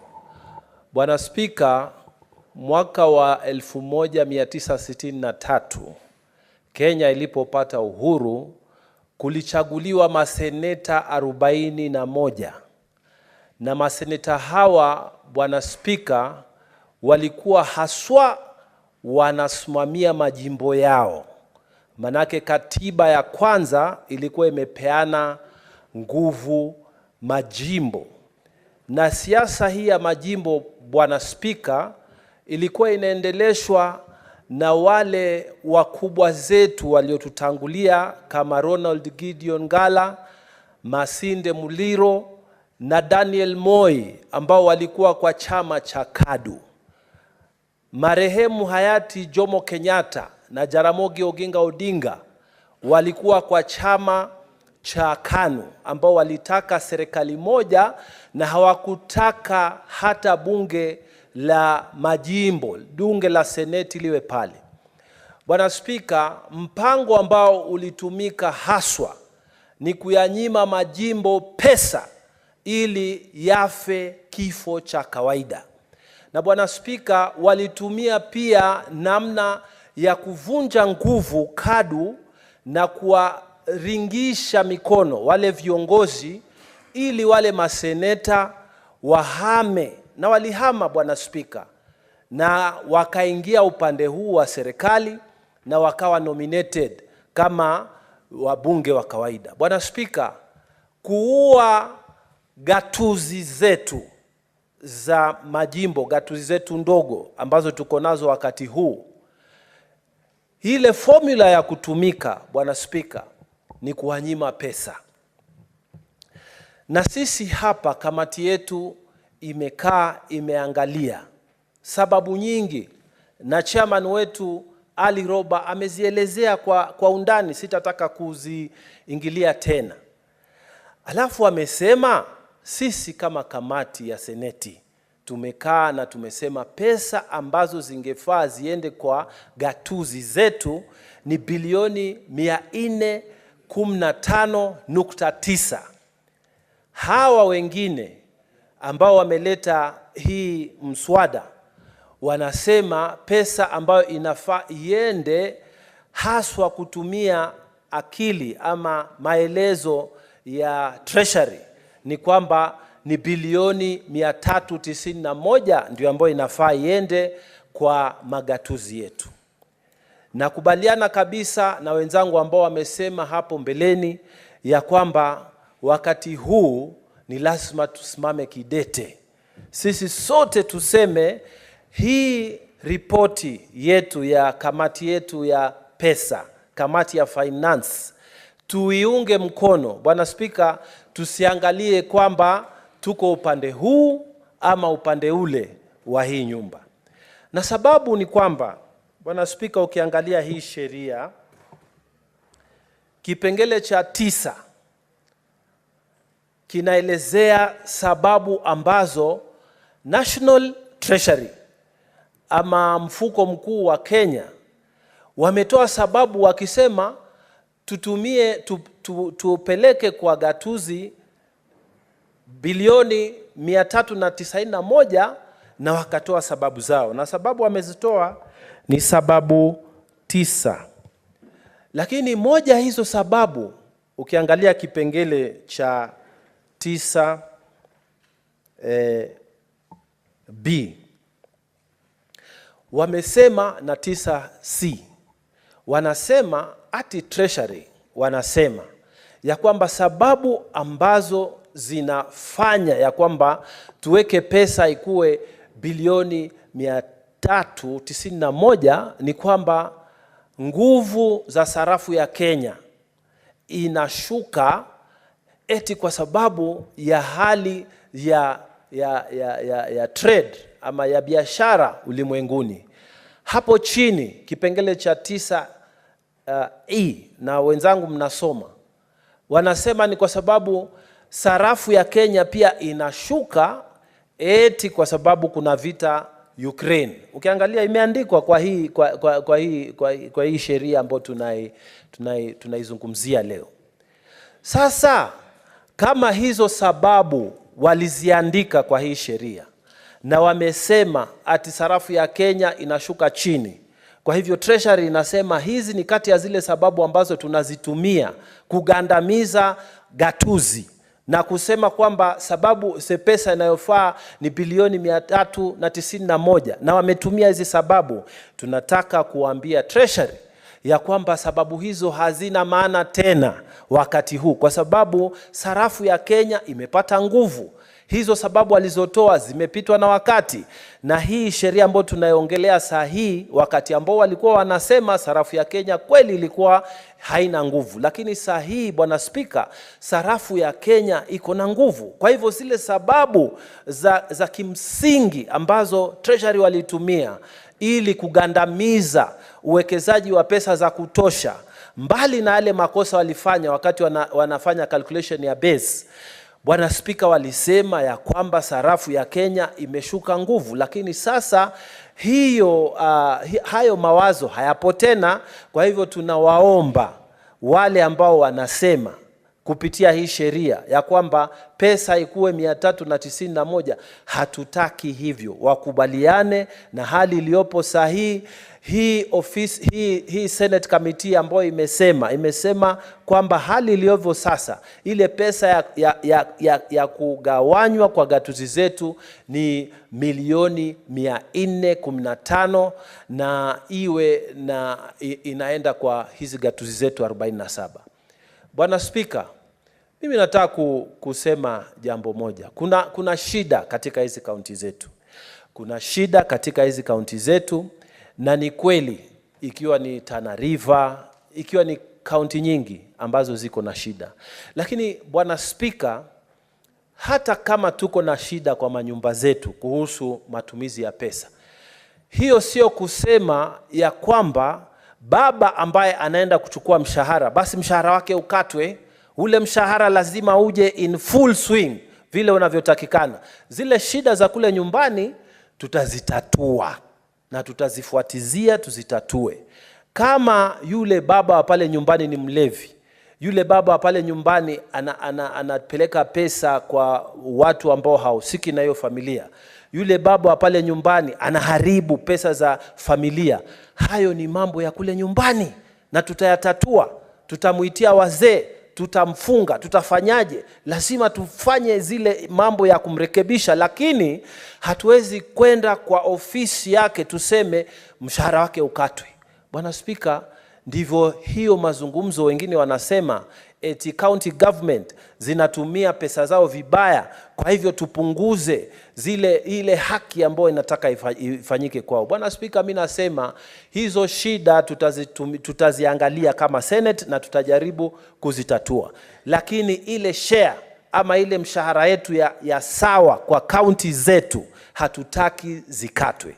Na tunaomba sana wale ambao walileta mswada huu wakitumia akili na mwongozo kutoka kwa Treasury, waambie kwamba Treasury was wrong, Treasury imekosea.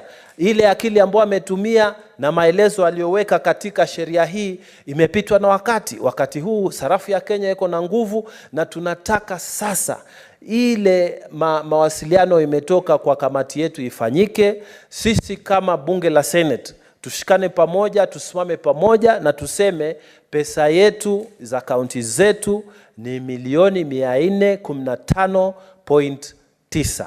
Asante sana Bwana Speaker. Asante. Thank you very much. Senator Ole Kina.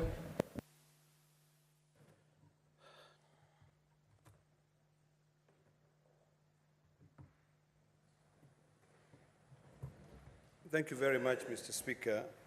Mr. Speaker,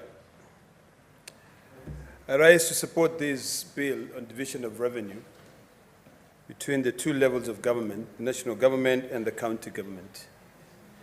Mr. Speaker, from the onset, let me begin by appreciating, once again, the distinguished senator from Mandera, the chairperson of the Standing Committee on Finance and Budget, and his entire team for being extremely diligent in making sure that they use a tooth comb to go through what is presented in their committee. Mr. Speaker, I want to be very candid, but what had been indicated in the bill falls short of nothing but deceitful. Mr. Speaker, it is very shocking that the House of Parliament can introduce a bill and completely deceive Kenyans, because not only this House, Kenyans, in terms of the content of the bill. Mr. Speaker, being told that the baseline that was indicated in the bill was a figure of their own imagination, so that they can be able to demonstrate to Kenyans that we're increasing money for counties, it is actually very, very wrong. It's completely uncouth, uncivilized, and whoever did that should be ashamed of himself. Mr. Speaker, we're in this House because of Article 96 of the Constitution of Kenya, to defend the interests of our counties and their governments.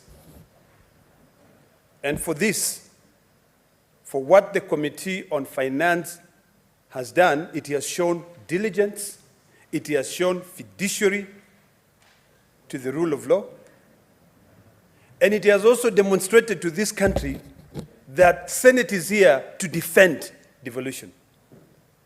Mr. Speaker, there's a word that my brother used, Senator Ali Roba, and he said that governors are quick to be able to accept goodies from the national government, and they go out there and they make statements, feel-good political statements, that we are doing this, we are doing this.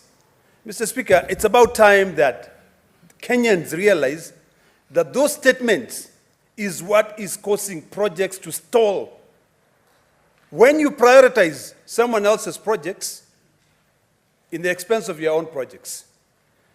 Mr. Speaker, the national government and the county government have their own share of resources. We keep on talking about the challenges that we face in our counties, about the limited resources that we send to our counties, but instead of these 47 executives realizing that the money they have in their counties is so little to be able to carry out all the functions which have not even been costed, they are quick to rush to say, oh, national government, we are happy. You come in and help us build industrial parks, we'll contribute a huge amount. That's number one. Number two, they say on the issue of the community health promoters, we will pay 50%. Where is that money coming from? Do these governors really understand accounting? Do they understand financial discipline? Of course they don't. Because in most cases, all they do is just line their own pockets. You know, when they get in, dudes who used to live in apartments, but now they go into those apartments and they just get an earth-moving equipment. They crash everything together with the cockroaches and everything, and they move, and overnight, they build big mansions. Big, huge mansions. And I want to challenge all of you, distinguished senators, to traverse counties, and you ask your governors where they lived last year. Or in 2022, when did we vote? Was it on the 9th? Huh? August 9th. Where were they living August 7th? Actually, August 9th. And where are they living now? Most of them were living in small huts which are infested by cockroaches and everything, but now they live in manicured mansions in the expense of taxpayers. You know? But no one sees a problem in that. No one. When we come here and we try to tell Kenyans that, wake up, because you're being taken for a ride, the Senate is fighting for your rights, people start saying, we wacha zako, just because their pockets are being lined. Mr. Speaker, it is quite deceitful and deceitful for even the National Assembly, and you would forgive me for trying to say imputing improper motive, but facts are stubborn, to delay in approving audited financial statements, so that even the figures which are used to determine the division of revenue from two levels of government is dated back to 2020-2021 financial year. We are in 2023-2024. We are moving to 2024-2025 within the next few months. We are still going to be relying on finances audited and approved by the National Assembly for us to be able to divide the money. Mr. Speaker, we are now told that the share of revenue of county governments is about 24%, 24.9% of the approved financials of 2020-2021. But in reality, the increase in those finances, or actually what is being shared to county governments, it's only 13%, which is actually against the Constitution. So some of these things must be demystified, must be broken down for Kenyans to understand. You know, there are a lot of those feel-good statements out there, where a member of the National Assembly would go out and say, no, we have given county governments 24%, 25% of all the shareable revenue that we have. But in reality, it is only 13.3%. Mr. Speaker, it is not right even to demand that county governments contribute to paying these community health workers which is a project of the national government, mind you. Health is devolved. If you take your constitution and you go to Schedule 4, you'll see that health is devolved. But hey, guess what? My good friend, Senator, my chair of energy, the Ministry of Health budget is equivalent to almost 10 counties' shareable revenue. Almost 10. And that is why when you see the cabinet secretary in charge of health, you know, she's untouchable, you know, because she's got the money. But in reality, Kenyans don't understand the pain that we go through in this house trying to demonstrate why Kenyans should be up in arms saying that those doctors must go back to the hospitals because a national government must pay, must make sure that we actually try to be our brother's keepers. Because we're not, Mr. Speaker. And it is imperative that all 47 senators elected to represent their people are here. They take the division of revenue bill. They go through it. What the Finance Committee did is commendable. You know, how on earth, you know what really, really shocks me is that a bill would go through Parliament. We have staff that we pay money, and it is published with the Kenya Gazette, and whatever is being published is not accurate. What do you call that? We all know what was the baseline for the last year. How do you reduce it by over 10 billion, and then you come and say, hey, guess what? We are increasing the allocation to counties by X amount of money. Mr. Speaker, national government projects should be national government projects. The reason why today, Mr. Speaker, county governments are not able to pay their own pending bills is because county governments, with the same feel-good political statement, are diverting the money that they're supposed to pay the projects to be able to appease the national government, to go in and probably build those national government projects. Why can't we just learn to live within our means? Why can't we just allow? If, Mr. Speaker, all those stakeholders who gave their views to the committee were the first ones to say, gentlemen, the amount which you are proposing to allocate to county governments is inadequate. And these are experts, mind you. These are technocrats. These are people who understand. These are constitutional bodies that have been set up to be able to ensure that at least we maintain a fiduciary responsibility. We help our counties grow. They can come and tell us, guys, listen, the amount of money you're sending to counties is not enough. We ignore it. National Assembly, come on. You know, some of the things that really, really annoys me, and it's important for people to know. Sometimes the executive will go out there and say, I have given county government X amount of money. The executive doesn't give the county governments money. We, in Parliament, are the ones who divide the money between the executive and the county government. And in this proposed division, which I concur with the committee, they have said that, listen, we will give the national government about 2.9, about 1.5 trillion, 1.570 trillion, because the projected revenue is about 2.948. Out of these, we'll divide. We will give the national government 86% of all the money, 86.4% of all the money that we're going to collect, national government take it.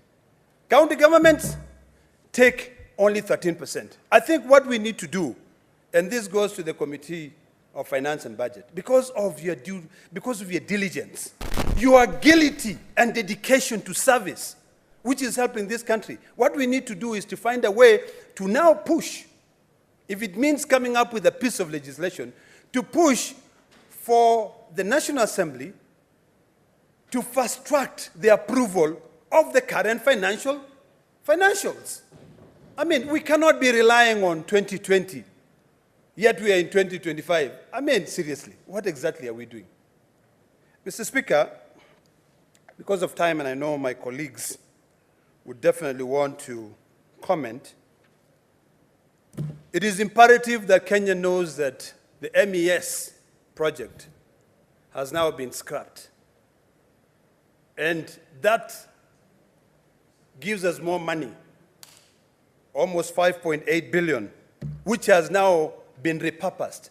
That money, of course, should go back to counties. And that is why no one in his rightful mind should object to the amount. I bet a little, I mean, the money is not too much, but the amount proposed by the committee of 415 billion is peanut.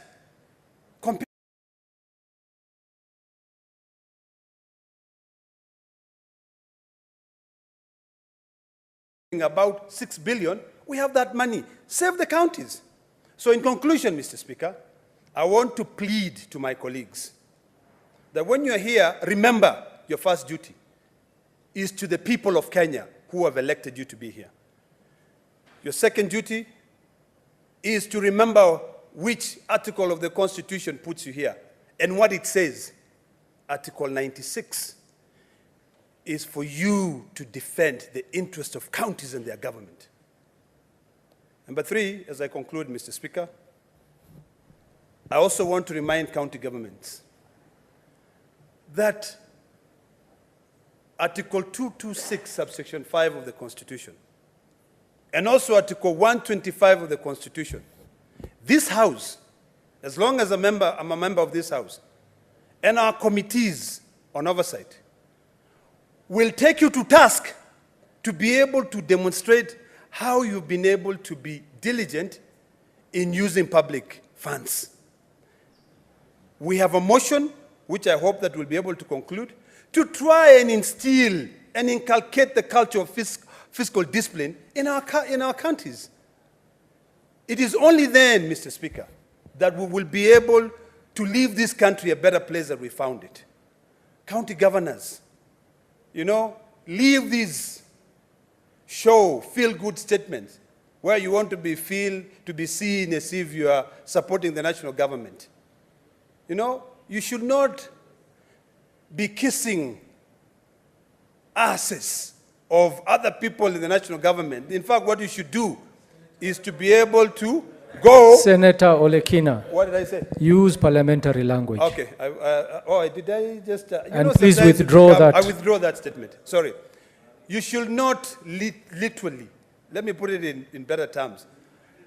I'll ask my brother, the majority whip, when he's making his contribution, because I know how generous he is with his words, to follow up from where I left it and ensure that he sends a message straight to these governors so that we leave this country a better place than we found it. So I support, and once again I say congratulations, my dear brother, my Apti, for the good work.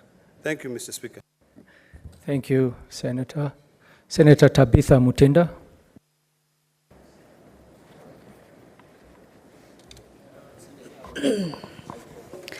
Thank you, Mr. Speaker, for this opportunity.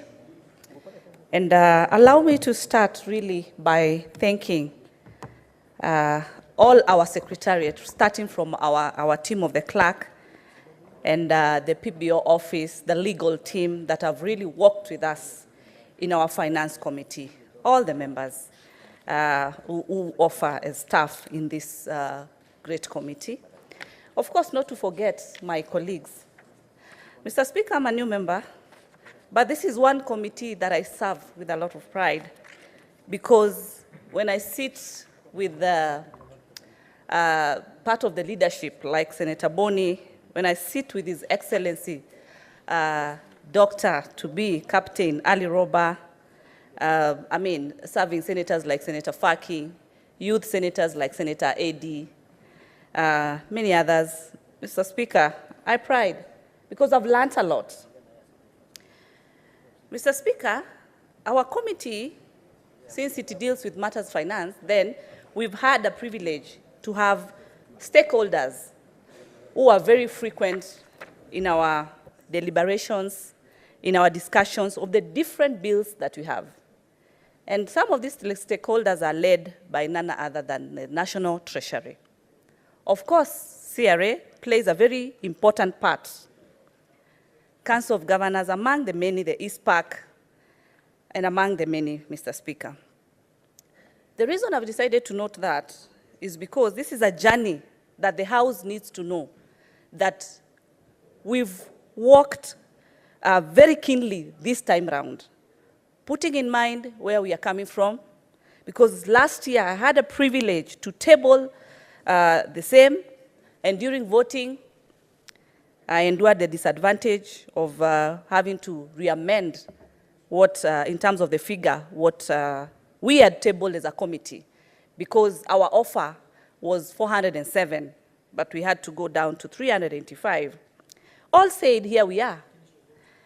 First of all, I want to agree, and I've always raised a concern in the committee in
into some of these reasons.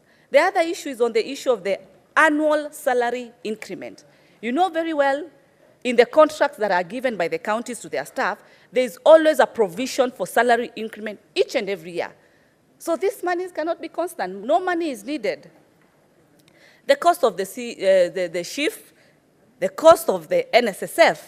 There is also the issue of the housing levy that you and me, we are all paying today. And so that's an additional cost to the counties. Where is that money going to come from?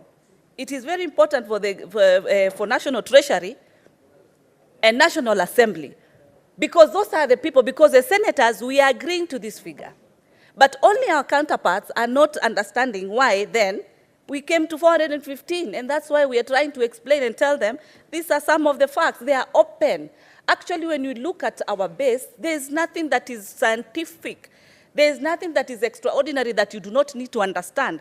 It is factual, because all of us as we speak, we are paying housing levy. It is a cost. Mr. Speaker, in our continuous deliberations as a committee, simple mathematics, okay? We had just looked at the 6.4 as a percentage for economic growth against multiplied by the 385.4, which was the last amount that we gave to counties. That amount, then, we added the amount for the medical equipment, which is 5.86 billion. Simple mathematics of addition. If you add that, you get the 415. So, when apart from this, I tried to, this is money that we brought to zero. So, addition of that then justifies the 415 billion, Mr. Speaker. Mr. Speaker, there's an animal that we've been debating actually this week. I call it an animal because it's called the pending bills animal.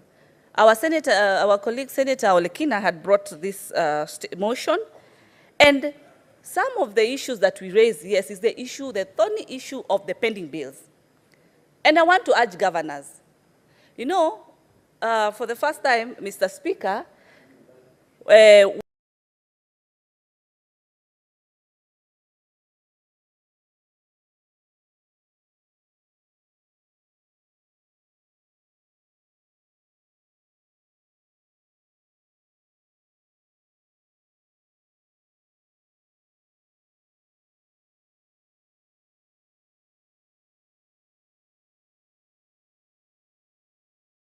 when the COG appeared, in the normal manner, senators need to understand, and governors need to understand that we did not just take figures and calculated figures. Our 415.9 figure is a mathematically calculated figures.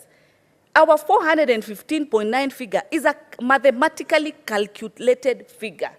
And that is why, as a committee, we justify this particular calculation, because even the 450 was not adding up. And our biggest question to the governors was simple. What are you doing as far as the pending bills is concerned? One common denominator of the answer, Mr. Speaker, was the issue of, we found these bills in place from the de facto governments and all that. But you see, there has to be closure.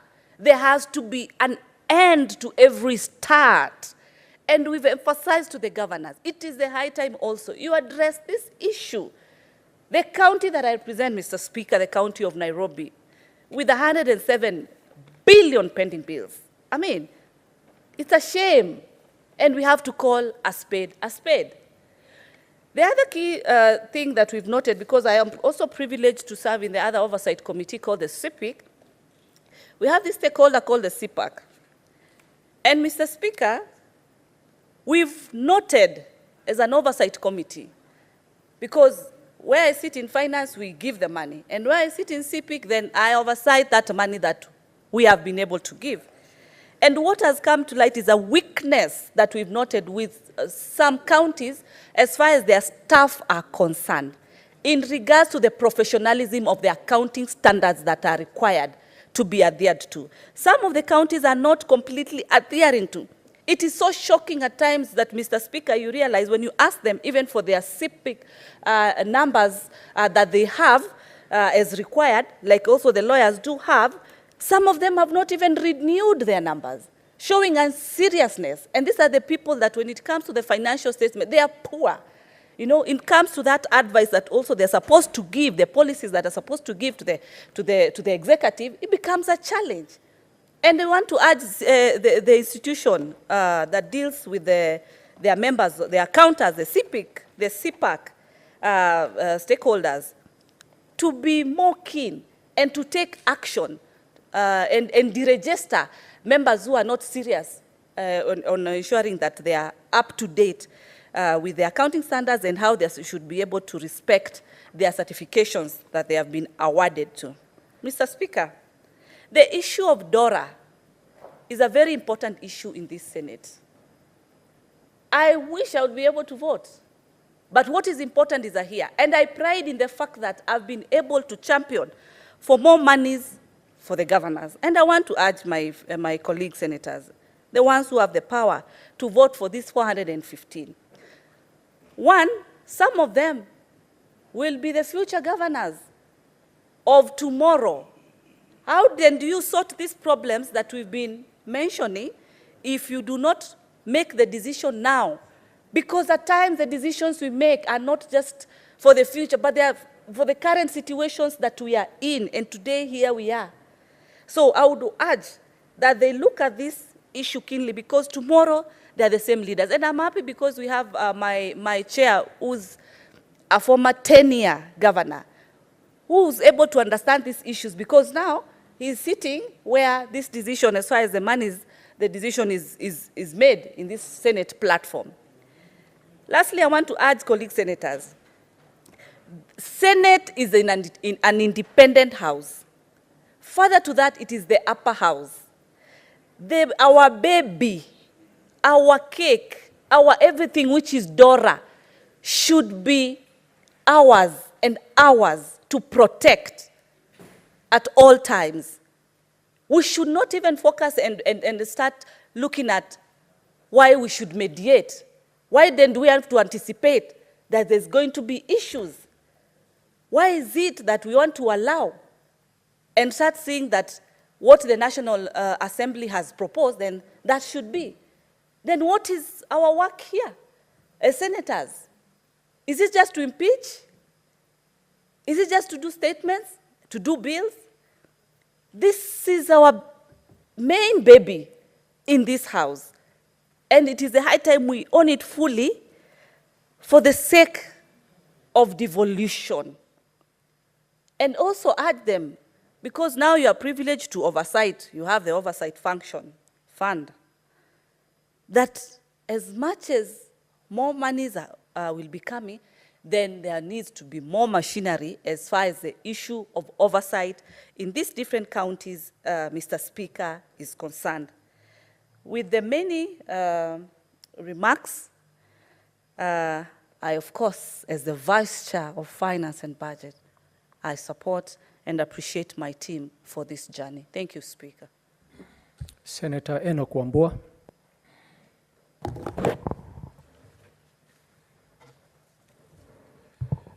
So I thank you, Mr. Speaker, for this opportunity to add my voice to the Division of Revenue Bill 2024. Mr. Speaker, I want to make a few remarks, beginning with a conflict in the bill itself. I've heard an explanation from the chairman of the Budget and Finance Committee of the Senate, and you would rather refer to this as an error, where there is reference to a base of 374.5 billion. That's in clause 4 of the bill. But when you go to clause 5, that base moves to 385. Whereas the chair appreciates that as an error, I look at it as a calculated move to justify denying funds to counties. I say this, Mr. Speaker, because this is not new to us. We've walked this path before. And I like the contribution by Senator Mugatana that the best way of killing devolution is to deny counties revenue. This, Mr. Speaker, is what is exactly happening with this bill that has emanated from the National Assembly. I say this because, Mr. Speaker, it is the National Assembly that has the responsibility to audit the accounts. And if you look at the first schedule, I think, they are put it in black and white that what they are talking about is a percentage of the 2020-2021 audited and approved revenue, which was 1.5 trillion. So, Speaker, it beats logic that we're being guided by a percentage derived from audited and approved revenues of 4 years, 4 financial years down the line, to make a determination on how much money we shall be giving to our counties today. Mr. Speaker,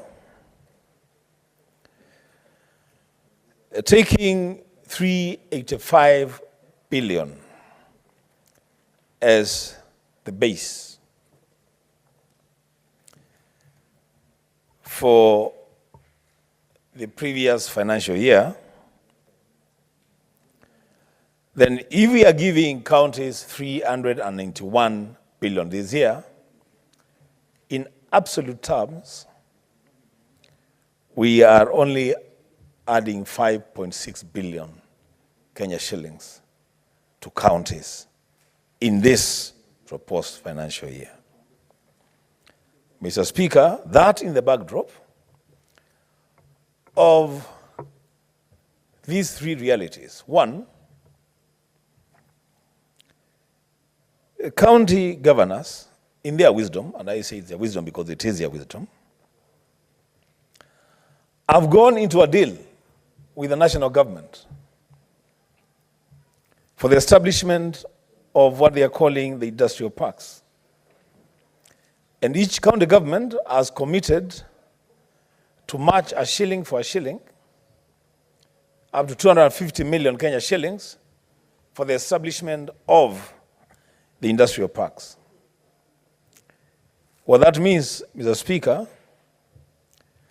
is that cumulatively, the county governments from this equitable share, the one that they are proposing of 391 billion, what that means is that 11.7 billion of this equitable share will go into the industrial parks. By implication, this is actually double the amount of increment that we have given to counties. Second, Mr. Speaker, the national government has pushed through Parliament the housing levy, which is not discretionary to counties. So counties as employers will have to pay 1.5% as contribution to match the 1.5% contribution from every member of staff in the counties. There is also the Social Health Insurance Fund. which again is not discretionary to counties. They have to make a contribution for each member of staff under this cover. Mr. Speaker, that tells you that we are giving counties with the left hand, and with the right hand, we go for what we have given them and more. We take it away from them. Mr. Speaker, at the very least, the money that we allocate to counties in this coming financial year must be able to cover and reflect three main factors. It must cover for inflation, Mr. Speaker, the time value for money, because the value of any currency, apart from the hard currencies, has a tendency of depreciating purely as a function of the passage of time. The value of the shilling 4 years down the line cannot be said to be the same value of the shilling today. The Speaker, that inflation must be covered in this allocation. We must also look into the absolute growth in the budget. If we are collecting 1.8 trillion, and now we project to collect more than that at a percentage of 6.4, the allocation that goes to counties, calculated on the basis of the baseline for last financial year, must reflect that growth in revenue. Because, Mr. Speaker, the revenues that are collected nationally, those revenues are collected from counties. It cannot be that the national government benefits from growth in revenue in a manner that is completely disproportionate compared to the benefit that goes to the counties. And of course, we must base our allocation on the baseline, which is 385 billion. Mr. Speaker, I want to urge my colleagues. Today, I listened to the President addressing members of Parliament. And he was very clear in his message that now, members, you've gotten yourselves good, modern offices. You must recommit and rededicate yourselves to serving your people. The Speaker, I have consistently listened to public pronouncements by the President, and I have never heard him say, at least not in public, that a section of the membership of Parliament should serve him or serve his government. I've listened to him. I've followed his speeches in public places. And he has always held the view that members of Parliament should serve the people. Mr. Speaker, I don't know where we lose it. Maybe Senator Boni Alwale, when he gets a chance, he will tell us where the rain begins to beat us. Where we get to a point that instead of doing that which we are elected to do, in fact, instead of doing that which the President is urging us to do in public, we do things that run contrary to the expectations and to the instructions of the president. To the members of the Senate from the majority side, and that is the side that forms government. The president has told you to serve your people. The best service for any senator is to protect and defend devolution. And in the words of one of your own, Senator Mugatana, you can never serve to protect and defend devolution if you don't give counties the revenue to carry out their functions. Mr. Speaker, I'm praying that this time round, the Senate will speak in one voice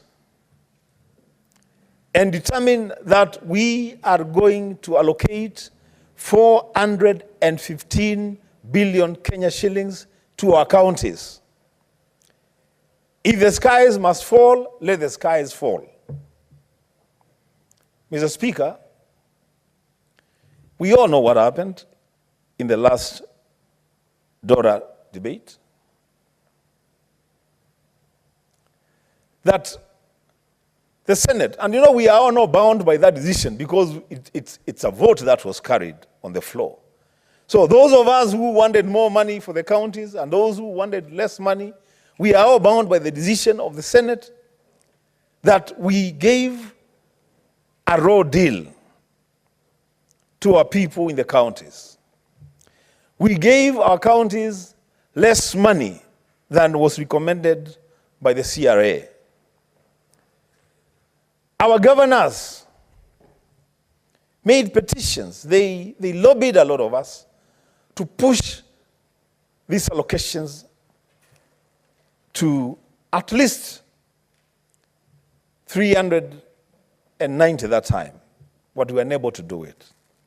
Mr. Speaker, this time round, let us remember that our biggest role is to defend and protect devolution, and we have a duty of care to our counties to push for additional revenues. Mr. Speaker, as I conclude, it is now 6 minutes past 6, Mr. Speaker.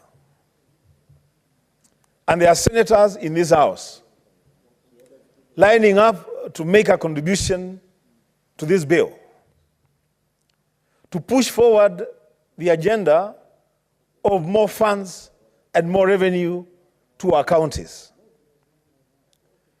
Perhaps our governors are watching because this is important to them. Mr. Speaker, if we are doing a good job so late in the day to push more money to counties, to Kakamega, to Busia, to Nandi, to Marsabit, to Elgeyo Marakwet. Mr. Speaker, if we are here pushing that agenda, then once we are done with this and we begin to oversight the expenditure of this money, we should continue being the darlings of our governors. Because it cannot be, Mr. Speaker, that we are useful to governors when we are pushing money to counties, and then we become enemies when we ask how the money is being spent. It is ridiculous. It is ridiculous, Mr. Speaker. And this way I'll conclude by saying that maybe I want to pick a cue from what the majority leader said. Colleagues, I want to challenge us. This business of county governments deciding whatever system they are going to use to collect their own revenue, and they keep changing it year in, year out. Mr. Speaker, I think a time has come that this Senate now must prescribe a revenue collection system that is applicable to all counties. So that, Mr. Speaker, we don't have a situation where some counties are collecting money using receipts, others are collecting money using systems that are developed, I don't know where. Let us have a uniform system of revenue collection for counties for purposes of proper accountability. Mr. Speaker, with those many remarks, I support the report, but I reject the proposal for 391 from the National Assembly and stand for 415 billion to counties. I thank you, Mr. Speaker. Senator Boni Kalwale. Thank you, Mr. Speaker. Mr. Speaker, in 2013, when Kenyans made decisions either to be governors or senators, majority of the victors at the gubernatorial level and senatorial level were former members of parliament. I was one such a person. And at that time, we all thought we were doing it because of wanting to be champions of devolution.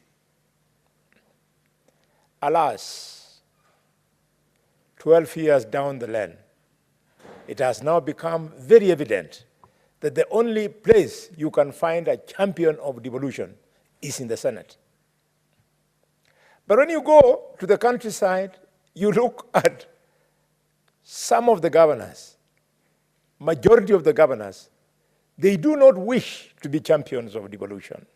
Instead, they want to be champions of affluence, champions of self-aggrandizement, champions of bling, Mr. Speaker, champions of showbiz. That's why you see, you go to a public function in Busia, and you see your governor arriving in a chopper. And you wonder, when you were in this house, when did we pass a fund for governors to be drawing from to hire choppers to go to public functions? Very sad. Mr. Speaker, I want to appeal to members of the National Assembly. Their role in division of revenue should not just be limited to them increasing CDF and money made for road maintenance levy, and money made for road maintenance. Their role should also include justification on why they arrive at a particular figure. Mr. Speaker, we have sat in the Committee of Finance and Budget for long hours, sometimes arriving at 7:30 and rushing to normal senatorial work, and sometimes running late into the night, and sometimes working over the weekends, so that we beat this deadline. Mr. Speaker, we have had proposals from the National Treasury. It has said 391 billion, fine. They have tried to justify it. We can't fold them. They have to hold their ground. CRA has proposed, Mr. Speaker, 398. They have justified. Mr. Speaker, the Council of Governors the same. They have justified, attempted to justify their request for 439. But Mr. Speaker, amazingly, the National Assembly has not justified anything. They have just said, we agree with the National Treasury, without caring to ask senators or listen to senators the needs of our counties, county governments, and the people who live in those counties. Mr. Speaker, I must ask members of the National Assembly to remember, if they have forgotten, and they should never forget for as long as they are still alive, they come from counties. The constituencies they represent are made of people who are the residents of these counties. Any development accruing to these people is in their interest. Mr. Speaker, I therefore wish to firmly support that we move away from 391.1 as proposed by the National Treasury and rubber stamped by the National Assembly and adopt the well-considered, well-thought-out figure of 415 billion .9522. Mr. Speaker, having said this, I now want to appeal to National Treasury that play it fair. It is the executive, where the National Treasury sits, Mr. Speaker, that asked counties to participate in the issue of housing levy, that asked counties to participate in the issue of the social health insurance fund, that asked counties to participate in the county aggregated industrial parks, and finally, in helping to pay the community health promoters. So, when we ask for more money beyond 391 to 415.9522, it is because we want to help the national government to push its national agenda on housing, on universal health, Mr. Speaker, on aggregated industrial parks, and finally, the issue of primary health care. Mr. Speaker, this brings me to my third point, i.e., where does the money that we are talking about come from? The money comes from raising revenue. And Mr. Speaker, I would like at this moment to commend the national government on the issue of raising revenue. If they had failed on this issue, Mr. Speaker, counties would by now have collapsed. I therefore want to appeal to Kenyans who are in court today, who are making it through legal fights in court, for KRA to perform, to take it easy, to allow KRA to employ the 6,000 professionals that they do wish to employ, so that we improve on revenue collection. KRA does not collect money outside the provision of the Finance Act. So it is up to us to allow KRA to have enough staff, and then if we don't like provisions in the Finance Act, which they use to collect money, you rectify. Mr. Speaker, why am I commending the national government? In the year 2013-2014, and I know Njenga will remember this with nostalgia, we were collecting 0.8 trillion. But last year, Mr. Speaker, we collected a whopping 2.4 trillion. We'll collect more this year. That corresponds, Mr. Speaker, to a tripling of that amount. Don't they deserve commendation? Are we not proud of KRA? They are doing a good job. Mr. Speaker, fast forward to collection of revenue by county governments, what is famously called on-source revenue. What's wrong with counties? I do not understand. I bemoan this. Mr. Speaker, there are only 2 counties, according to my principal research officer who prepared for me, Mr. Samuel Mohati. There are only 3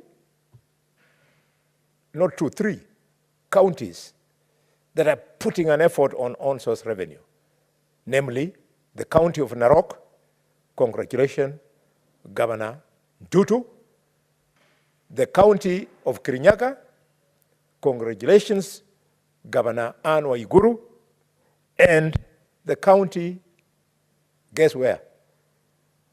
Of Wajir. Abdullahi, Governor Abdullahi, despite the challenges in Wajir, found that county collecting 46 million. But last year, Governor Abdullahi was able to collect 160 million. You know the limited resources in Wajir. I'm so much proud of Governor Abdullahi. Mr. Speaker, same accolades we can give to Waiguru. She found Kirinyaga collecting 180 million shillings. She has grown it, Mr. Speaker, to 600 million. That young lady is working. Mr. Speaker, that's the only good thing I can say about on-source revenue from our counties. I ask, what went wrong with Nairobi? Given the contribution of Nairobi to the GDP of this country at 57%, it means the GDP of Nairobi is bigger than the GDP of the Republic of Rwanda, the GDP of the Republic of Burundi, the GDP of Gambia, the GDP of Guinea, the GDP of very many African countries. With that kind of GDP, where does on-source revenue disappear? According again to research by my principal research officer, Samuel Mohati, he has confirmed to me that it is the position of the Commission of Revenue Allocation and the Office of the Control of Budget that if Nairobi was to perform, they have the potential to declare a collection of 89 billion shillings per year. But they do not. In fact, today, we were in a presidential function where the governor of Nairobi told us that he has no money. And I was wondering, how about on-source revenue? We give him 20 billion. Governor Sakaja, in my other life, I'm your maternal uncle. I urge you to make the youth proud. Collect and declare on-source revenue in Nairobi. Mr. Speaker, it is not just Nairobi. What is happening in Mombasa? Where is the money?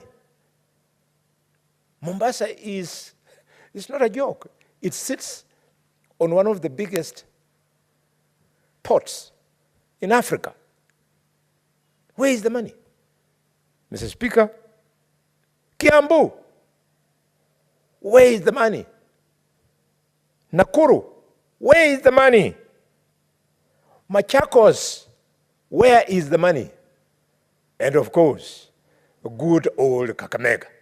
Kakamega, where is the money? Kakamega is not a small thing. In fact, Mr. Speaker, sir, if you allow me, when you used to live in Kakamega, you were a little boy like this, so you don't know where you are living that time. Mr. Speaker, Kakamega is not a child's play. It has got Mumias Sugar Company, an economy of 24 billion. Mumias Sugar Company alone crosses 24 billion. West Kenya crosses 14 billion shillings. Butali Sugar Company crosses 10 billion shillings.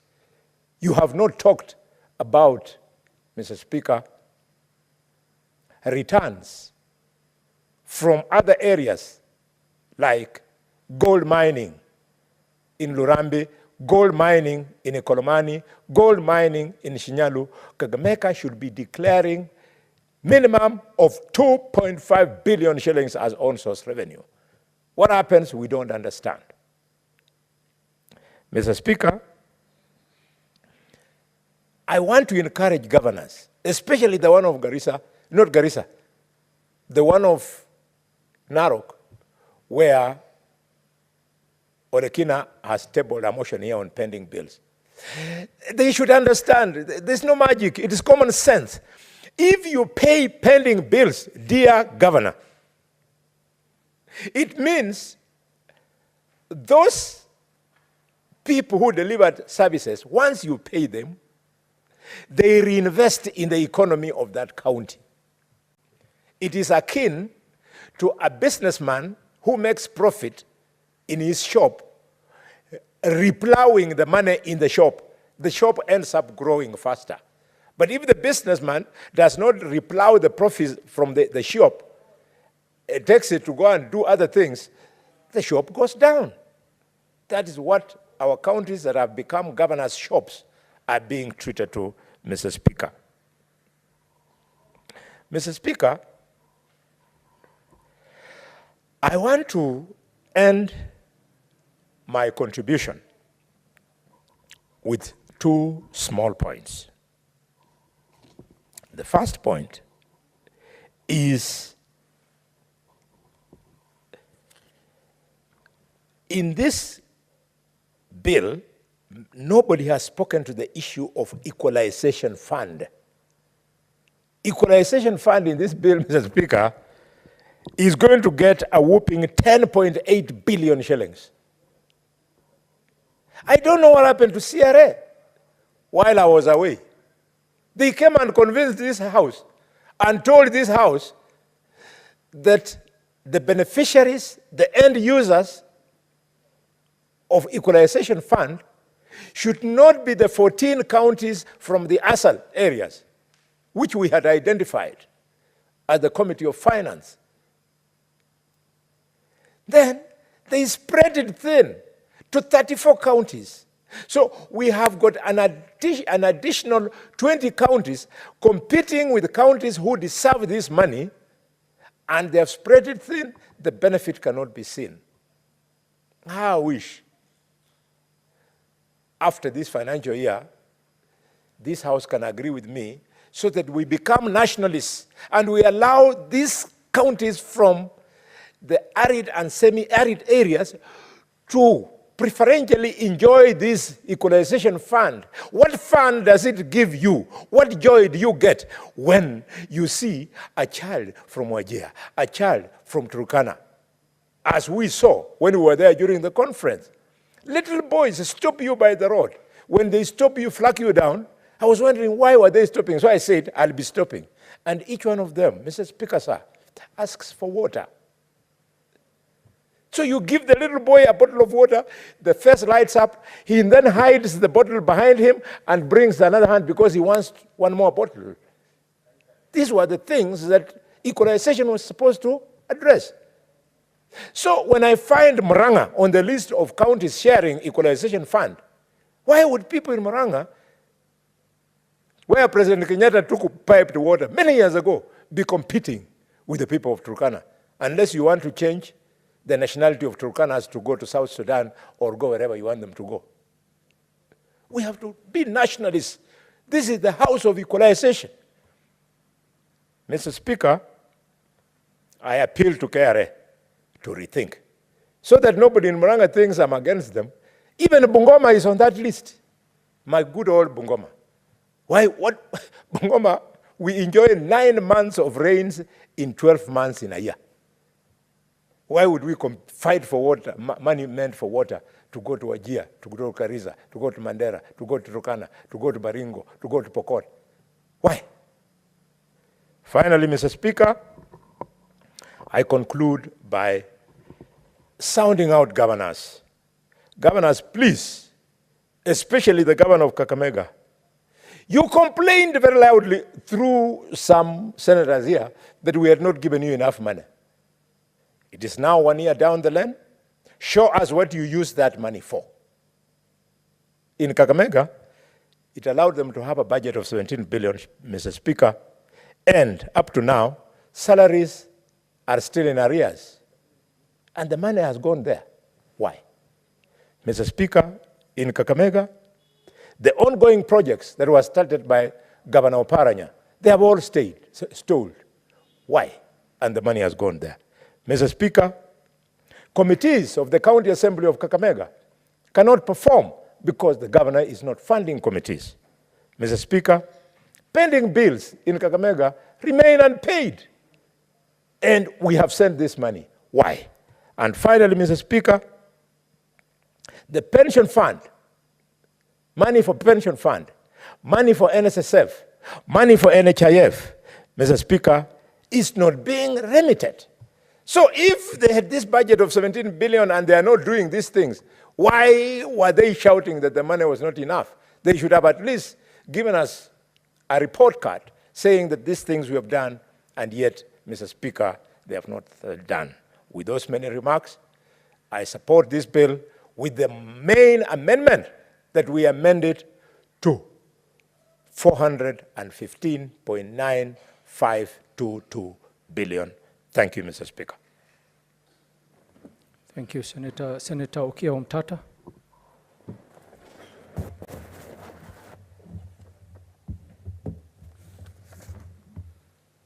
Thank you, Mr. Speaker, sir.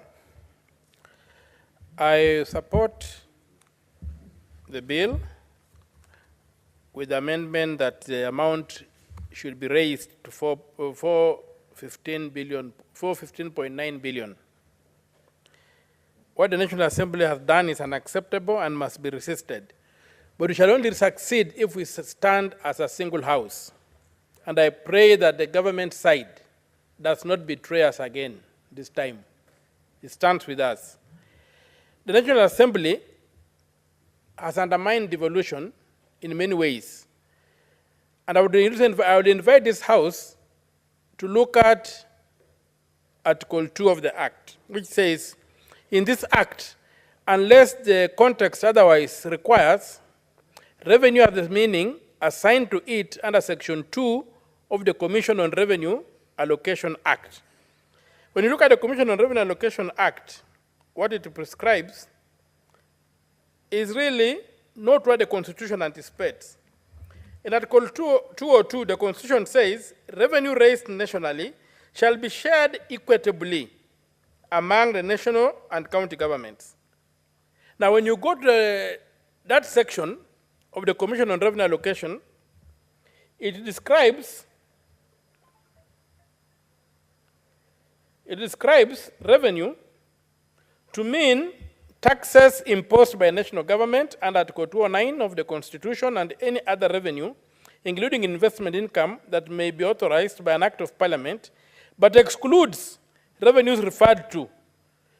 Those excluded revenues are supposed to be part of the revenues that constitute the whole. And upon this House, we must fight to make sure that we get those revenues back as part of the unit for computing the revenues that go to the county governments. Otherwise, these people have played us. I also want to comment on the issue of taking too much time to consider the audited accounts. When you go to the Constitution, Article 259, Clause 8, it's very clear. Senator Omtata, there being no more time, you should have a balance of 18 minutes when this matter resumes on the order paper on Tuesday next week. Honorable Senators, it is now 6:30 p.m., time to adjourn the Senate. The Senate therefore stands adjourned until Tuesday, 30th April 2024 at 2:30 p.m.